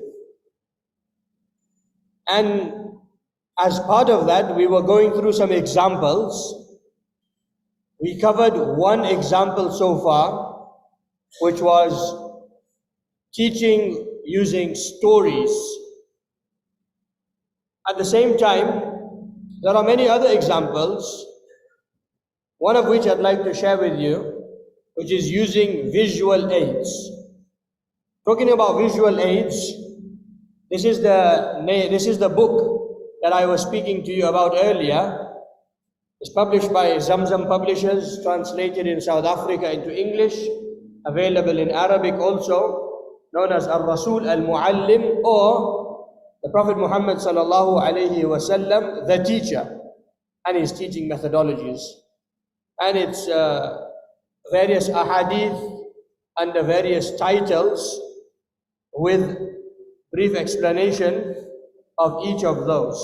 So looking at this, at some of the titles, we see here Rasulullah sallallahu alaihi wasallam takes into consideration the individual differences of his students. He teaches through conversation and rational comparison. Rasulullah sallallahu alaihi wasallam questions his companions in order to gauge the intelligence and knowledge. So like that, there's various headings and titles which you are able to, inshallah, study and benefit from as personal reading. One of the methods which I'd like to share with you is using visual aids. We have a slideshow, which is a visual aid. We have something that we're demonstrating, which is a visual aid. Visual aid refers to being able to see what you are trying to teach, and being able to see it in front. If I'm talking about this book and being able to see the book in front, you will have a better idea of what I'm talking about. And if you look in the life of Rasulullah sallallahu alaihi wasallam, then with regard to salah, for example, he didn't say stand up, pray like this, sit down, do this, do that. In fact, he said, Sallu kama ra'aytumuni usalli. Perform your salah like you have seen me perform, through physical demonstration. He performed wudu. In fact, there is a sanad of the method of wudu of the Prophet sallallahu alaihi wasallam, where Rasulullah sallallahu alaihi wasallam taught the Sahaba taught their students, and their students taught their students, and till today there are some people who hold the sanad of visually seeing the wudu that was done by their teacher, who they watched, and it was done by their teacher, who they watched, and by their, all the way till Nabi sallallahu alayhi wasallam. Further cementing the importance of visual teaching. It's not just about theory. It's not only about explaining. We need to also demonstrate and show. Of course, there is a great need for theory also before you show. So you need to do both. But an example of a lesson of how you can implement visual aids into your own lessons.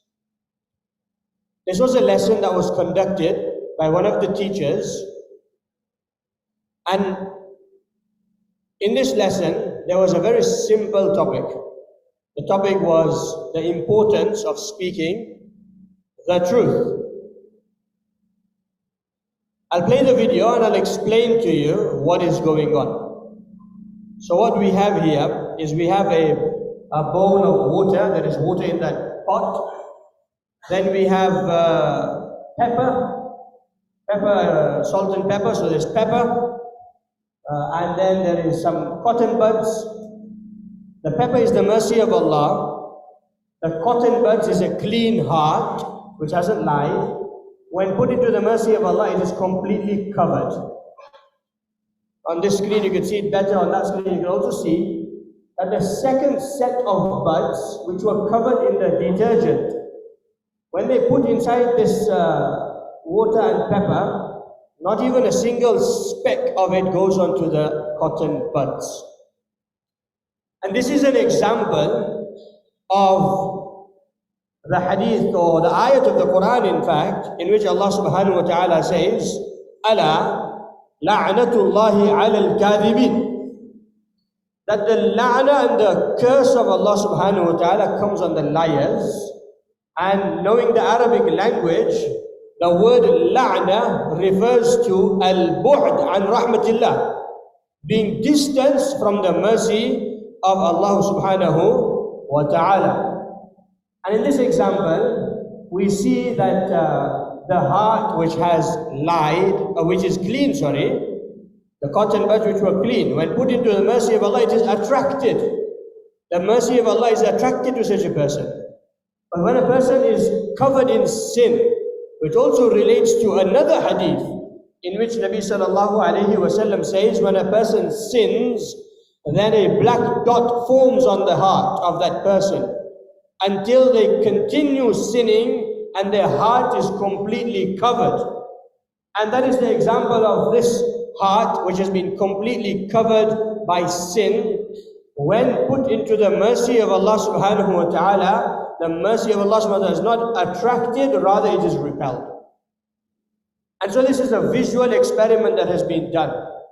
And teachers can use this example for not just the topic of speaking the truth, but it could do with the protection of Allah subhanahu wa ta'ala.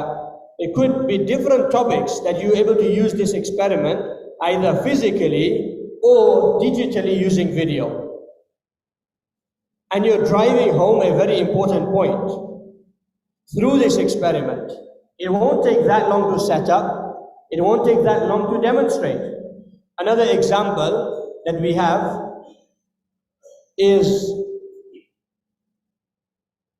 the hadith of Nabi sallallahu alayhi wa sallam, in which he says, وَأَتْبِعِ السَّيِّئَةَ الْحَسَنَةَ تَمْحُهَا. If you've done something wrong, then do something good after it to replace the bad with the good. Example for that, very easy. You get a bottle and put some coloring inside to make it colorful water. One drop will be enough. You take it under a tap. You run the tap into the bottle. You will see within just a minute, all of the colored water will be out, and the only thing remaining inside will be the clean water. And that is the example, visual example, that if you were to do something bad, and then you do something good after it, you will replace the bad with good. So using visual examples like this will allow our students to understand a topic from a different dimension, from a different perspective, rather than just explaining it. Of course, we say, my dear son, dear students, speaking the truth is very important. It's so important that Allah subhanahu wa ta'ala said this in the Quran, Nabi sallallahu alaihi wasallam said this in the Hadith, and we must do it. It is tremendously important, and so we can do it like that.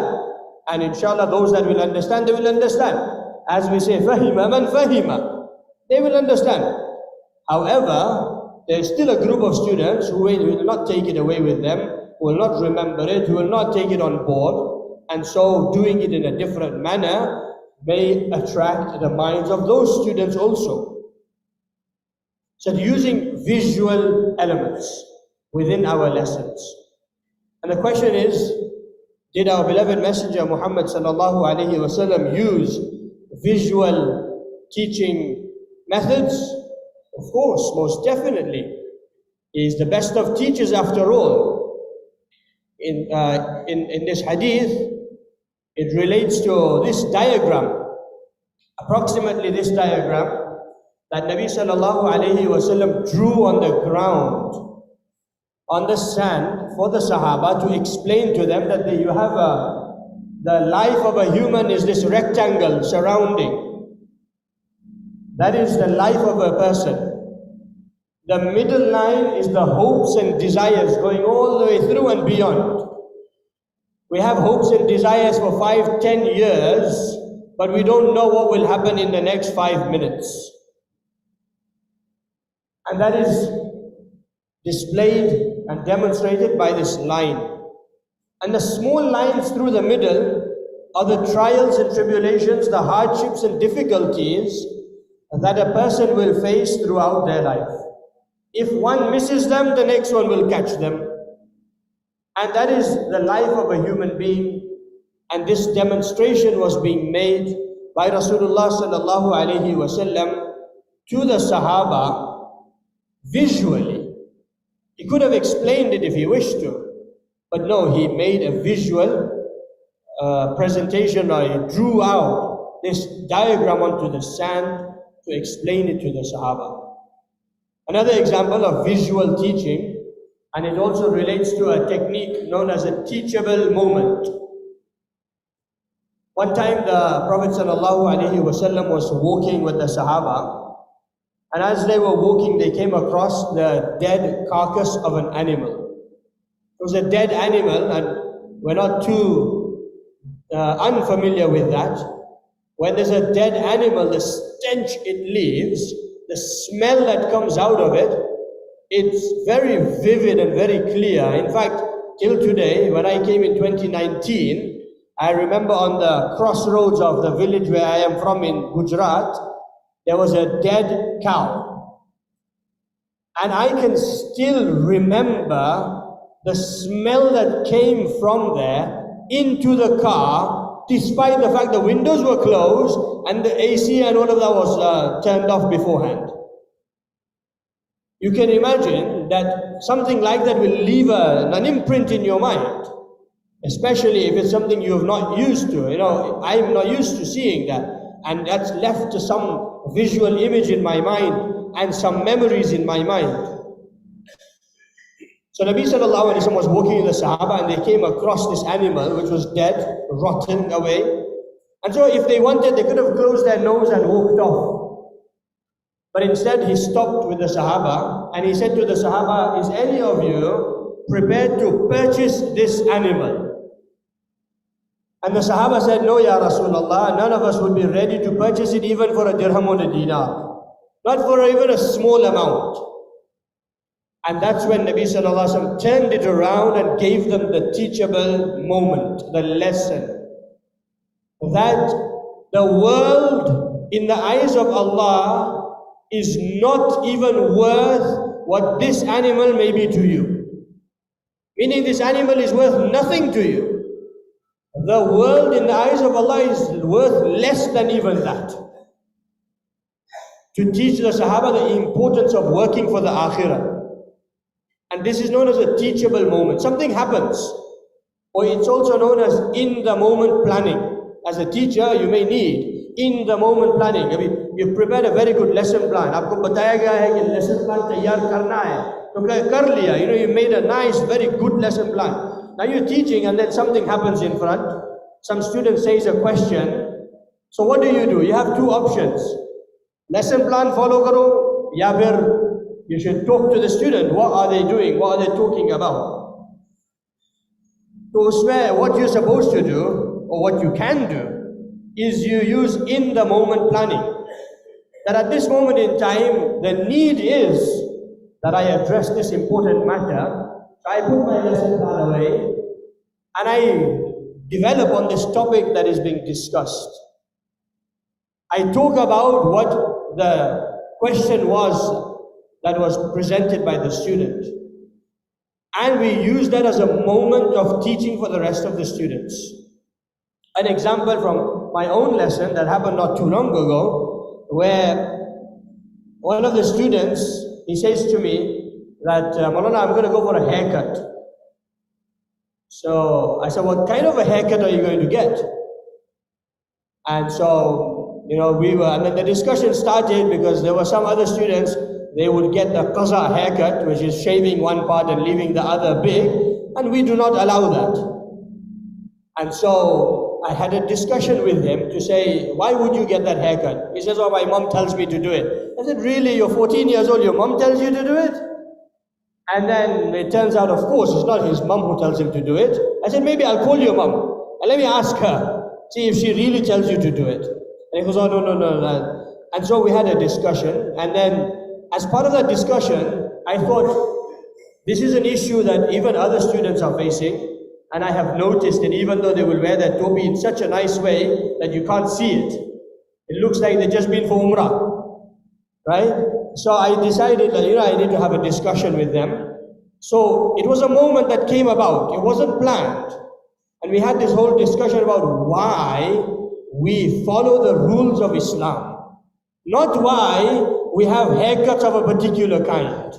Not why is it haram to have the haircut. Of course, we make it clear that we don't permit it, we don't allow it. But the discussion wasn't surrounding the haircut, it was surrounding the point that why do we follow the commandments of Allah and the Sunnah of Rasulullah sallallahu alaihi wasallam.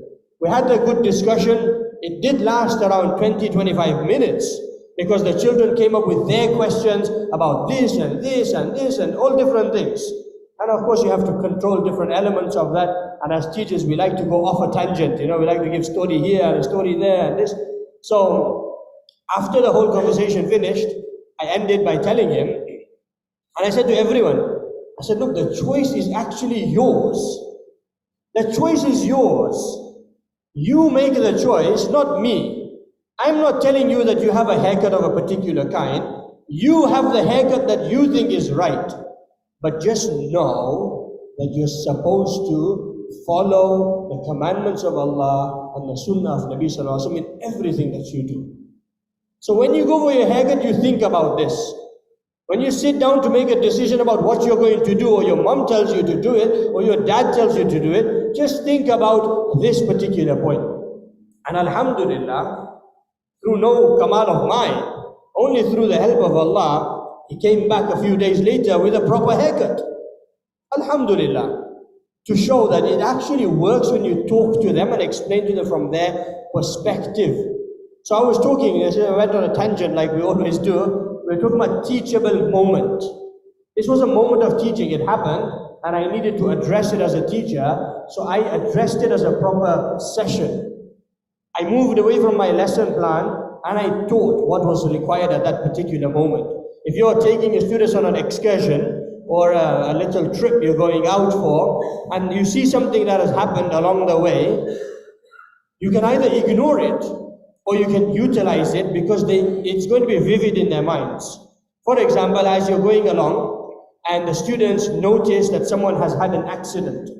There is a car that has had an accident with a motorbike and someone is on the floor. Now they will remember this, they are young, they will remember this for a while.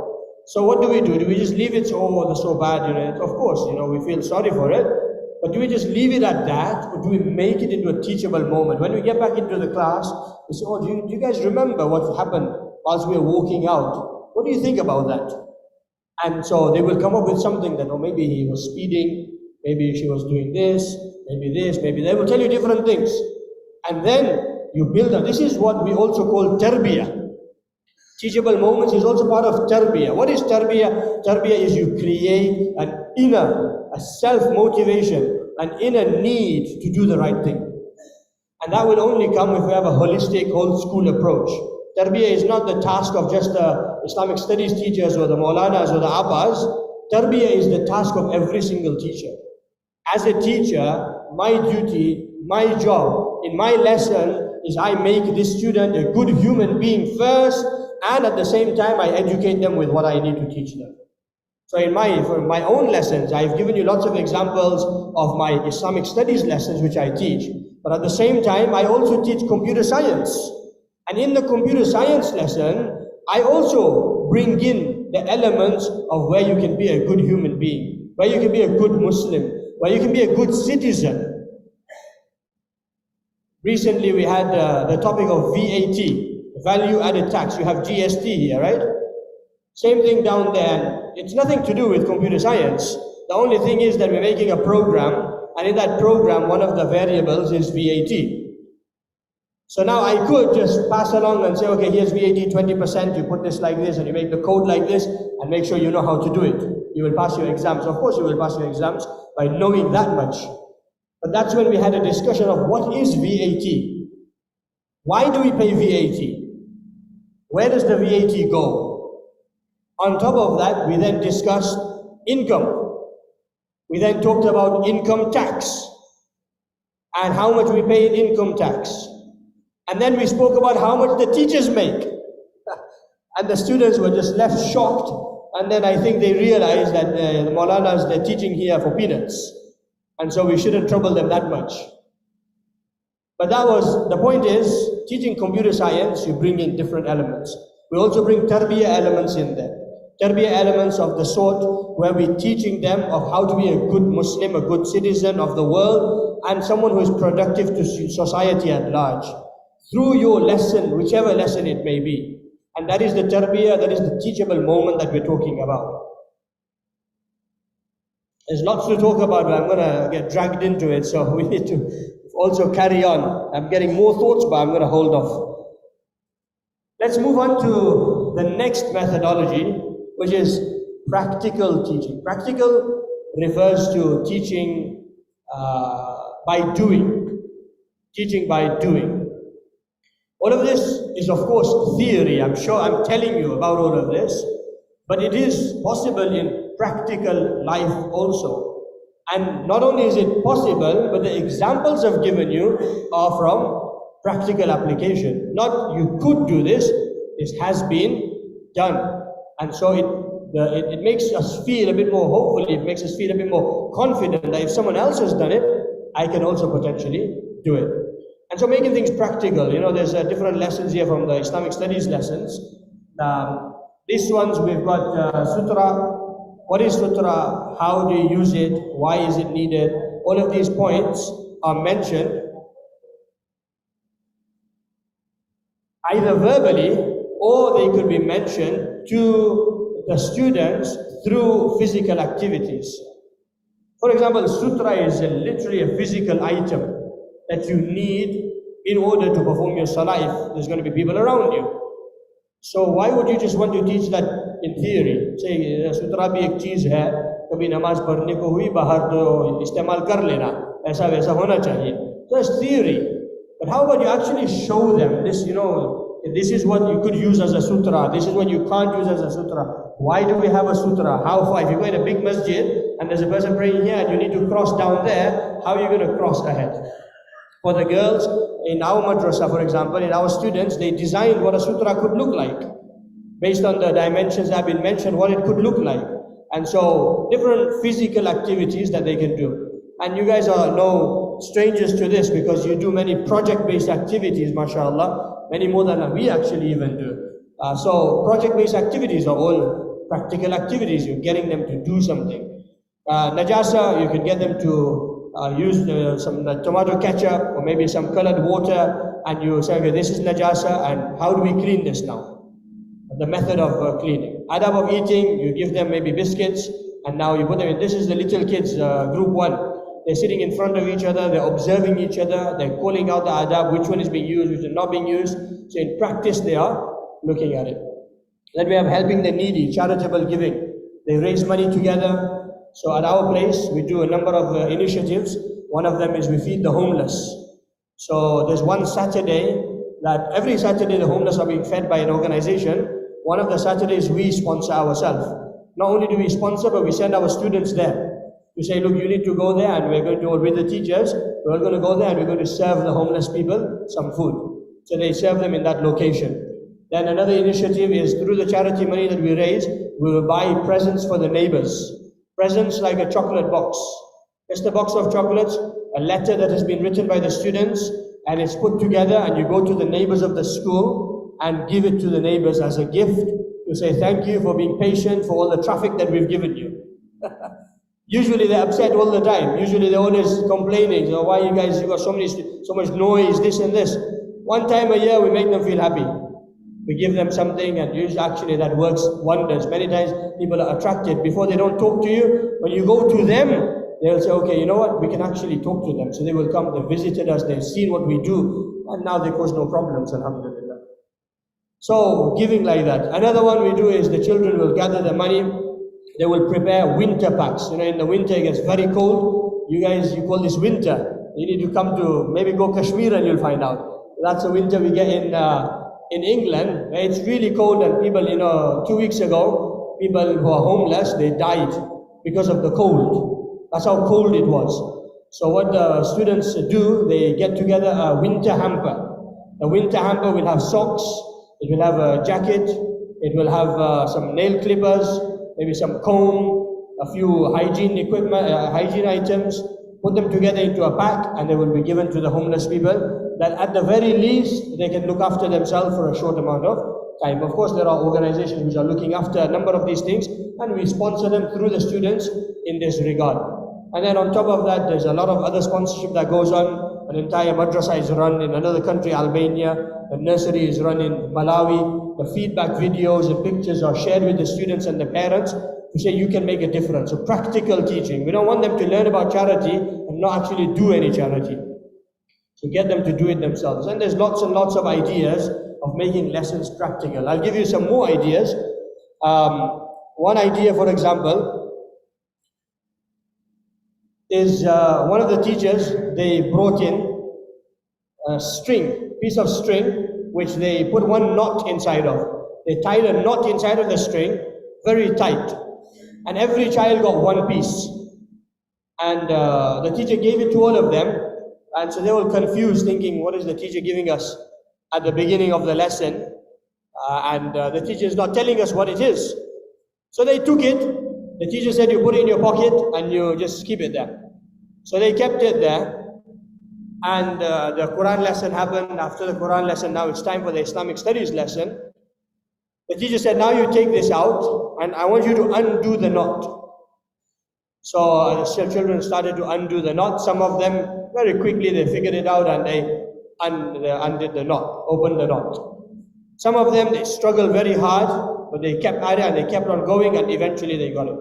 Some of them, they tried and they said, this is too difficult, forget it, no point. After doing this activity for 5 minutes, the teacher then started the actual lesson, and the lesson was about patience. The lesson was about patience. So this was a starter, practical starter activity, which only takes 5 minutes.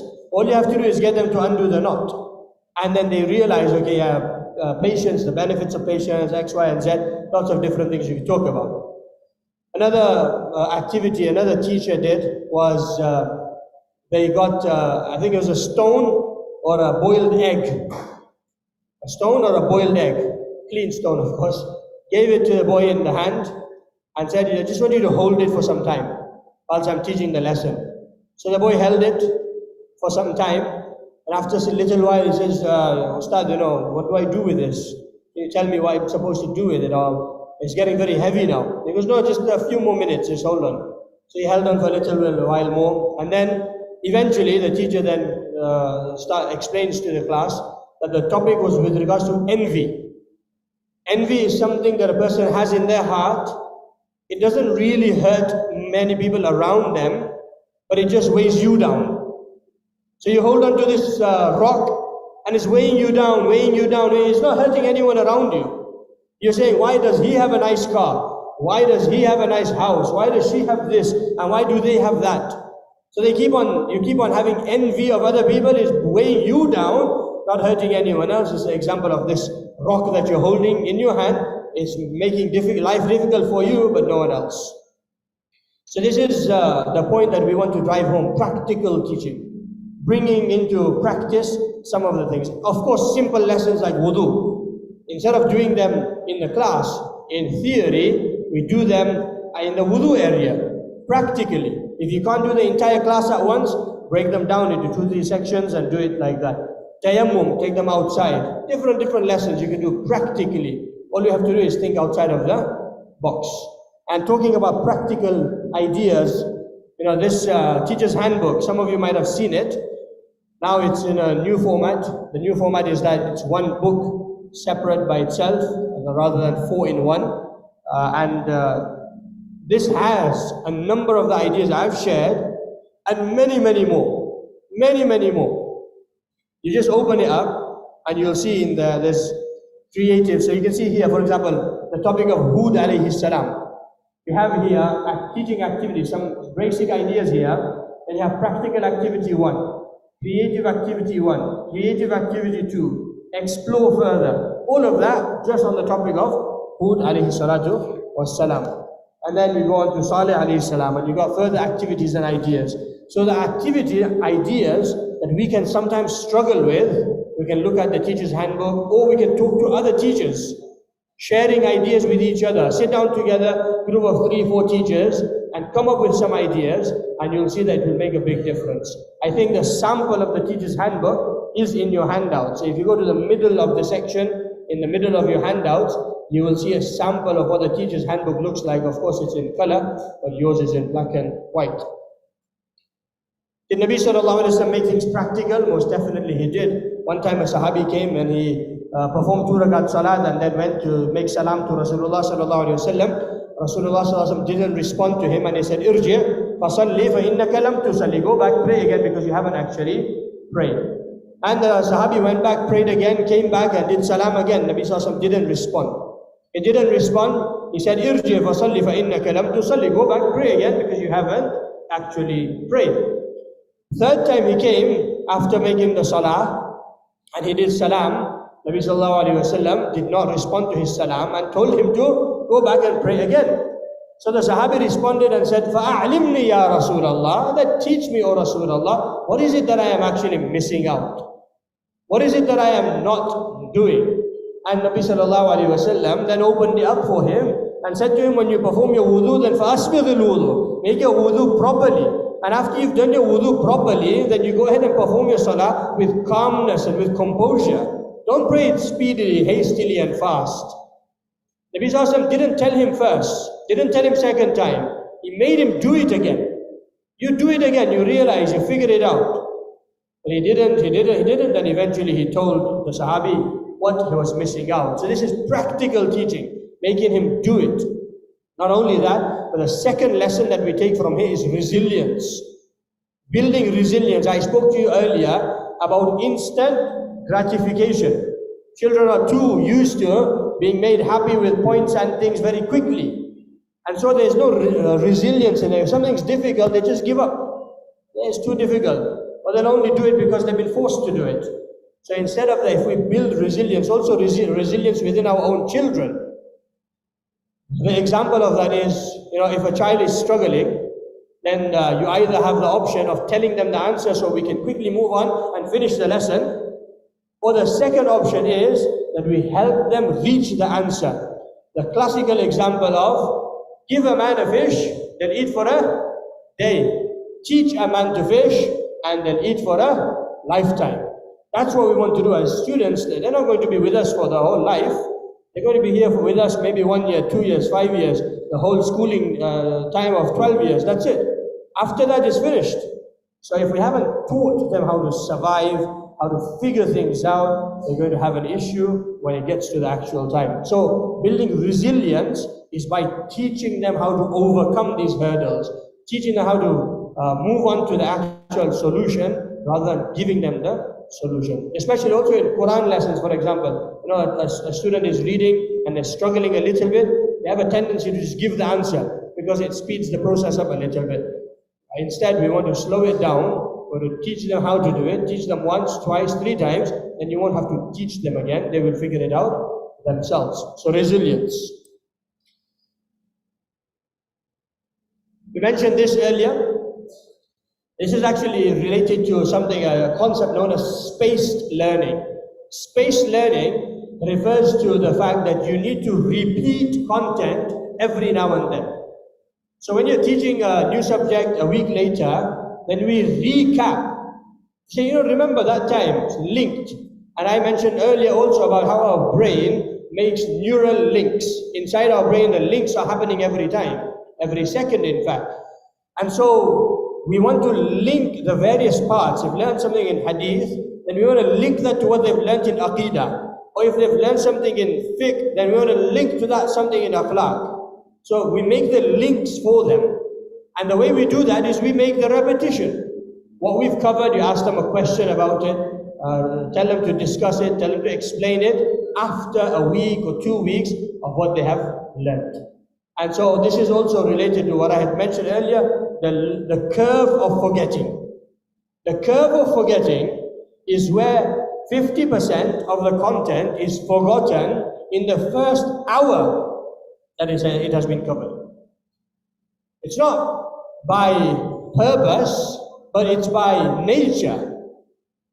The way Allah has made us is that we will sit and we will automatically forget 50% of what has been, this is of course an average, 50% of what has been covered. And what's even worse is that within 24 hours, we forget 70% of the content. So now when you have the students come back to your class, the next time they've got a lesson with you, you can imagine that most of what you actually taught them is gone. Not because they want to forget it, but because by design, by nature, they forget it. And so we have to mitigate, we have to reduce the amount that they forget.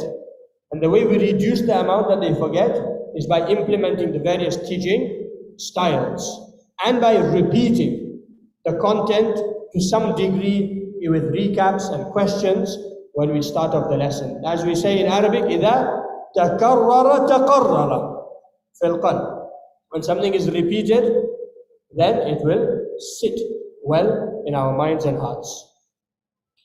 I'm not going to go into this because we don't have time, unfortunately, but it refers to the mindset that the teacher is able to put a student into. It's a very important part, actually, and I feel I shouldn't miss it out. But if I get a chance tomorrow, I'll talk about it a little, inshallah.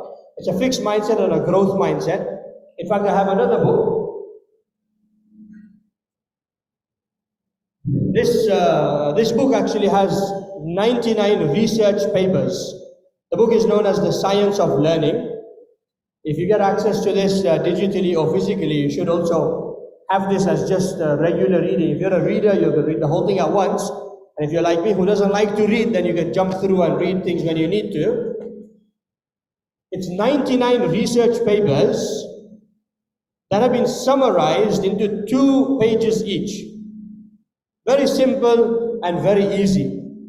And it's got research about all sorts of things. And there is lots of research about the mindset of the teacher, the mindset of the parents, motivation of the students, expectations, the planning. There's also something called the IKEA effect. So there's different types of research as a teacher, and also every part of it, there's a section which is known as classroom implications. So it's made for teachers. The implication of this research on the classroom. Every single page will have it. So how can I become a better teacher? By using research. And some of these research, there's research in here that took place over the course of 80 years. There is research paper that have thousands of participants. You know, many research papers, and the fellows that do research and are in professors, etc., will realize that research sometimes is a bit funny, because you research 10 people and you say 50% of the people said this, or 70% of the people, and it seems very strong, only 10 people said it. So that's why you need to see the sample size is big. If the sample size is big, you have a variety. And so you'll see in here there's a lot of variety of that kind. And if you get a chance to read it, do take a look at about the mindsets. The 2 mindsets, a fixed mindset and a growth mindset, and the way we deal with our students, the way we talk to them, we either put them into a fixed mindset or we put them into a growth mindset. I'll give you a very simple example, and this is oversimplification, but it's just to give you an idea. We have Fatima and we have Muhammad. Fatima has done a wonderful piece of work. Muhammad has done a great piece of work as well. And it's known as, and this is, I think I've got a presentation on that for the parents as well. It's known as process praise or person praise. So I'd say to Fatima, MashaAllah, Fatima, that's a wonderful piece of work you've done. It looks like you've done a lot of effort behind this. I can see that you've spent some time on this, you've done some research, and you've put it together very well. Congratulations, well done. That's the feedback I've given to Fatima. On the other hand, Muhammad's done a wonderful piece of work as well. I said, Muhammad, MashaAllah, superb. This is the best piece of work I've seen. You've done a great job here, and you're very bright, MashaAllah. You're a star here. And I don't think anyone else could have done it just like you've done it. You can see the difference in the praise that I've given. One was process praise, and one was person praise. Fatima got process praise. She got praise for the process that she went through. And Muhammad got a person praise that you are the good one. And that will either put a person into a fixed mindset or a growth mindset. A fixed mindset is where you don't want to take challenges, you're closed off, you feel like you're intelligent and that's about it, there's a limit that you've reached and you can't go further. And on the other hand, a growth mindset is where you know that you can do more. There is more that can be done with more effort. Anyway, so there's more you can read up inshallah on that. But let's finish off, as Jumu'ah is also creeping ever closer. This, you know, we do this regularly, so I'm not even going to spend too much time on it. It's to do with planning. The first rule of planning is if we fail to plan, we have planned to fail. So if we want to succeed, we have to make a plan. And today we've covered a number of topics. We've shared with you so many points, and we're going to forget most of it. In Arabic they say, كَثْرَةُ الْكَلَامِ يُنْسِي بَعْضُهُ بَعْضًا. Speaking a lot will make you forget one thing from another.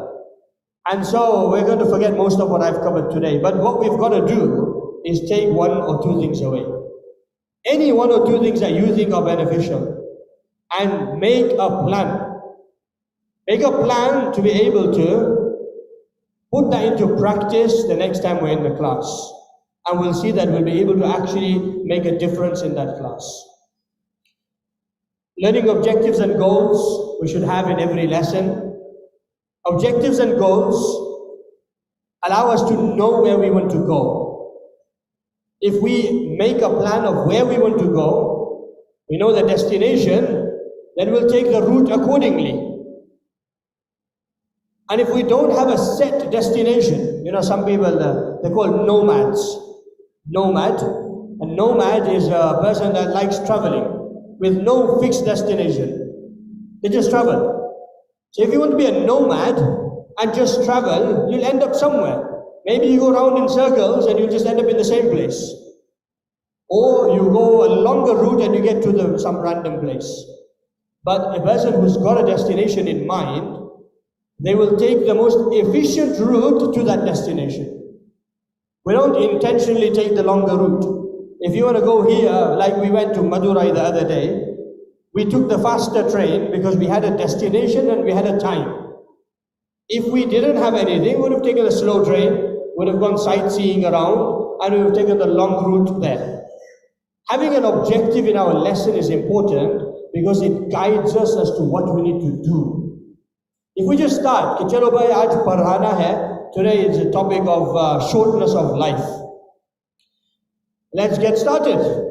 And so we don't have a destination in mind. What are we actually trying to achieve with this lesson? There could be 2-3 lessons on the shortness of life. What are we trying to get to? Then we will talk about this and talk about that and talk about this, and we won't get a specific point across.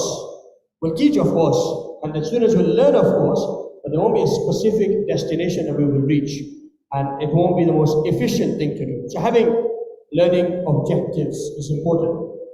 Then we have 3 parts of a lesson. We have a starter, main body, and summary. Remember it as SMS.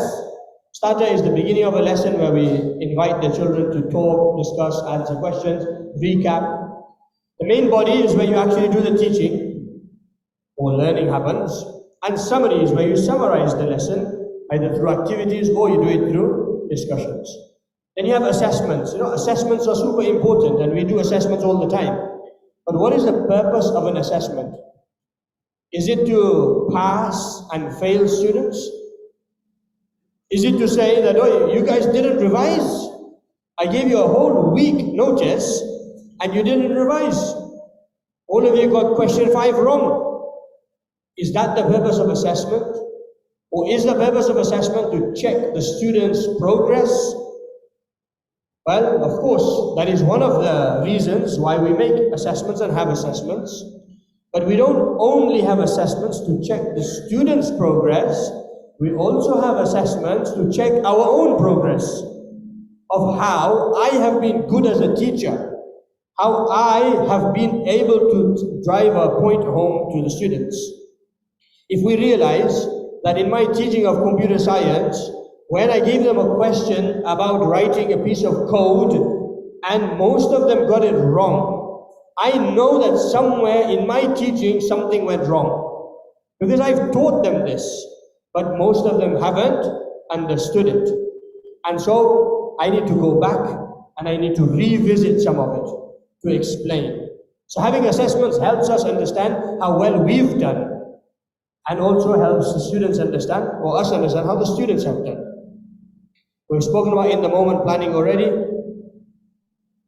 We've got planning. We should be teacher-led, pupil-centered.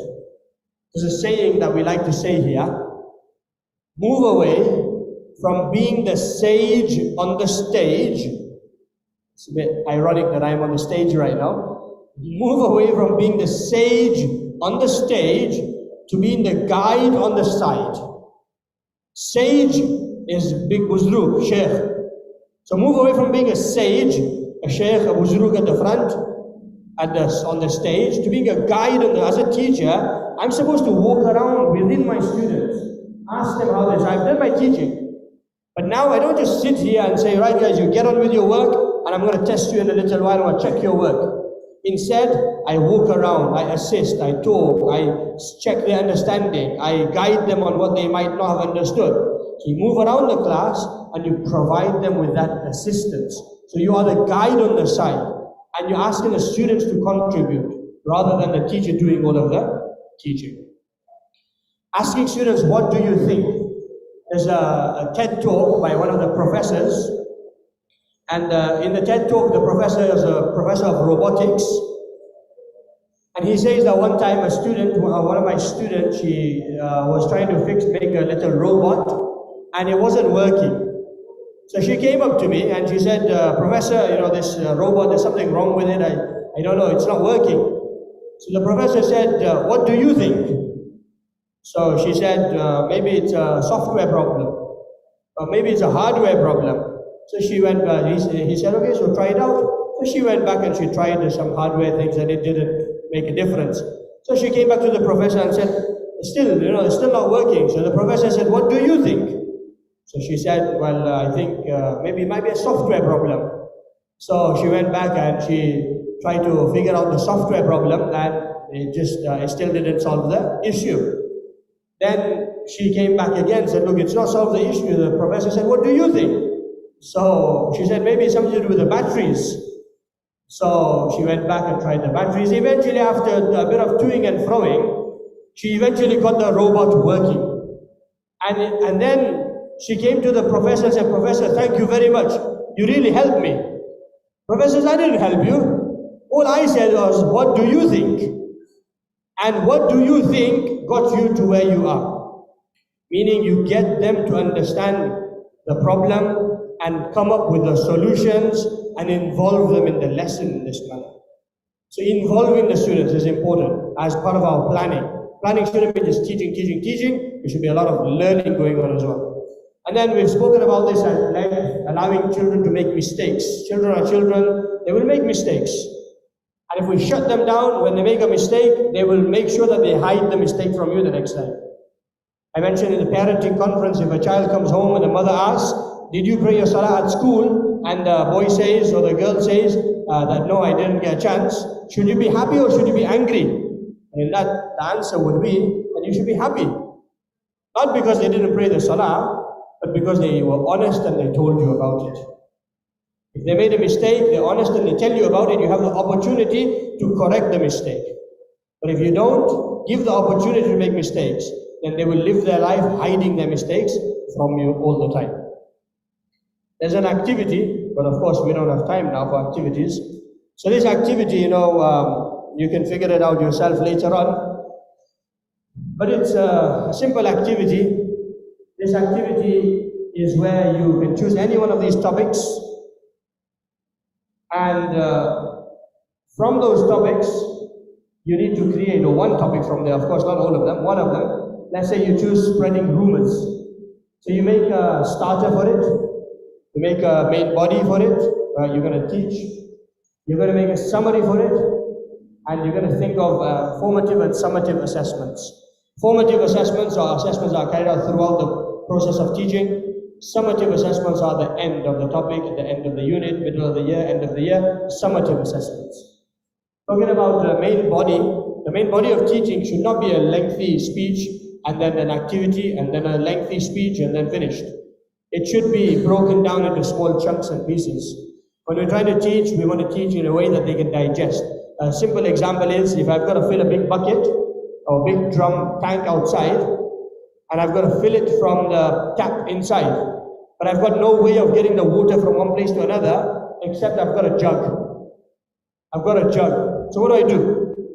I'm going to go to the tap, and I'm going to fill it so much, I'm going to overfill it until all the water I can fill in the tank has gone, and then I will go and fill it. Of course not, because it's not possible.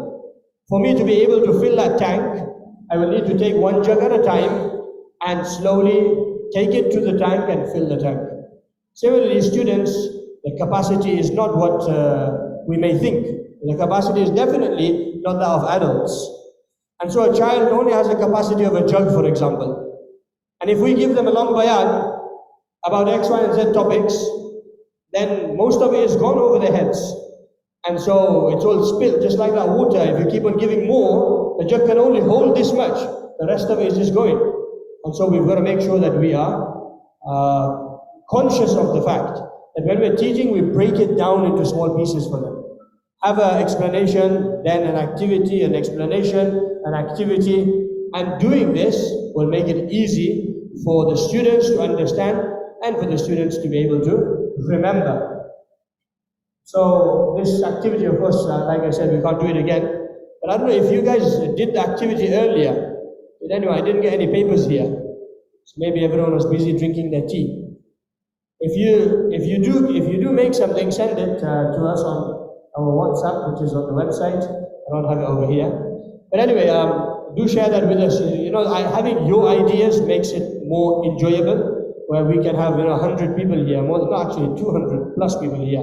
More than 200 people here, and we want to make it more enjoyable for everyone that takes part and everyone that will take part in future sessions as well. So we take your feedback, we take your ideas. What I've shared with you is what I've got from other teachers and from our personal experiences as well. These are some ideas anyway, so we'll leave these out. There's a video, I don't know, you've watched this maybe. Some of you have watched this, yeah? Let's watch it. حرف اليمين؟ نرحب في حرف النون. السلام عليكم يا حرف النون. السلام عليكم يا حرف النون. كيف حالك يا حرف النون؟ كيف حالك يا حرف النون؟ يا حبيبي يا حرف النون. يا حبيبي يا حرف النون.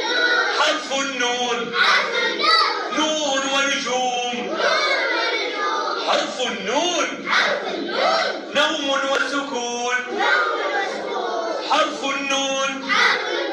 نعمة منان. لا لا لا. ني ني ني. نو نو نو. لا. ني. نو.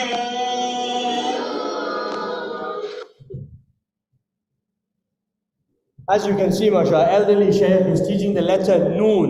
Noon mein hai kya? How much is there in the letter Noon?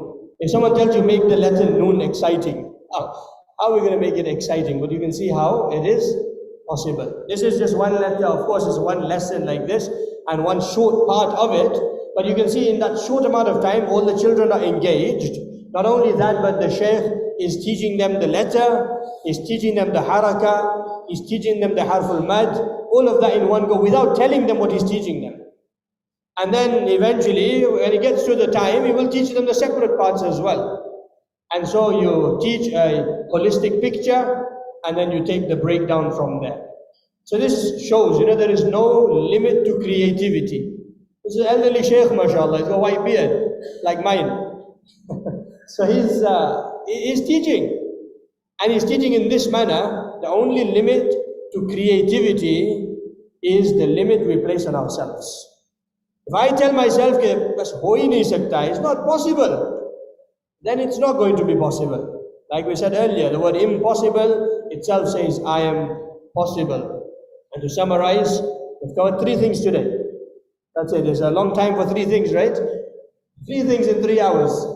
Passion, imagination, and planning. Put those 3 together and we'll have a great lesson, inshallah. We've covered a lot today, but just simply keep in mind the fact that your passion that you already have, we need to double it up, remind ourselves again and again. Pair that up with imagination, different ideas. If we don't have the ideas, and not everyone does, because imagination is not gifted to everyone, we can utilize the resources available. Like the teacher's handbook, like the rest of your fellow staff. You sit down with them, ask, look, I've got this topic, any ideas you've got, anything you've done I can do. So having that discussion, that will be the imagination part, being creative. And then finally, putting it all together with planning, it will make a beautiful lesson, and it will make sure that the children learn effectively. Not only that we teach effectively. And the idea behind all of this is that the three words, they spell out another word which is pip. Pip is the seed of an apple. The seed of an apple is the student that is in our class. We are planting this seed today. We are nurturing it. We are looking after it just like we would a small seedling, a small plant. We make sure that it straightens up. We will support it with a stick so it doesn't go crooked. And so we look after this child that is in our care, whether it's in the Islamic studies subject, Quran subject, science, math, English, doesn't matter where. We nurture the child.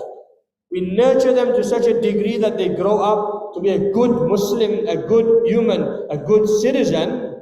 Then you will see that as they grow up, they will become a strong, firm human being, Muslim, who will know their position in society. Maulana Abul Hassan Ali al-Nadwi, when he came to the UK in the 80s, it is written that he mentioned that in order for your value to be realized by the local community, you need to become indispensable to the community. That without you, unka kaam hi nahi chalta. And to do that, we have to become well-grounded, solid, educated people and human beings and Muslims who know where they stand. And that's what we're trying to prepare today. The children in our care who are going to grow up and become these role models, leaders, and inshallah innovators and people that inspire the entire generation. And through the fruits of our efforts as teachers, people around the student will benefit, their family, their community. But not only that, even people far and wide, beyond our reach and our knowledge, will be benefiting, and the reward of all of this will be coming to us. The reward of all of this will be in our book of deeds.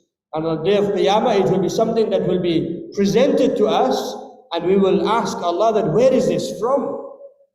And that's when we will realize that those efforts that we made, like I said right at the beginning, we're not in it for the income, we're in it for the outcome. The outcome is going to be shown to us by Allah subhanahu wa ta'ala. We're not answerable to Allah for the impact. We are only answerable for the implementation. We implement everything that we do properly, solid, in the manner that we think that is going to be benefit.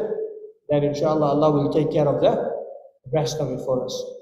I pray that Allah subhanahu wa ta'ala grants us barakah in our efforts, allows us to continue being inspiring educators, and forgive us for our shortcomings, and allow us to continue this work until the last day, inshallah. Jazakumullahu khair al-jaza. We'll take a break for Jumu'ah Salah now. After Jumu'ah Salah, we'll try to do a sample lesson.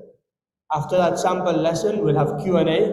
So if you could write down your questions, you will have the opportunity to ask them.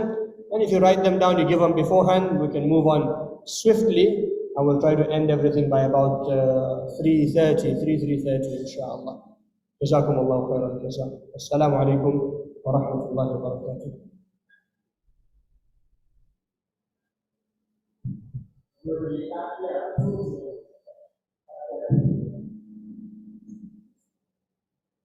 Also, I think she told that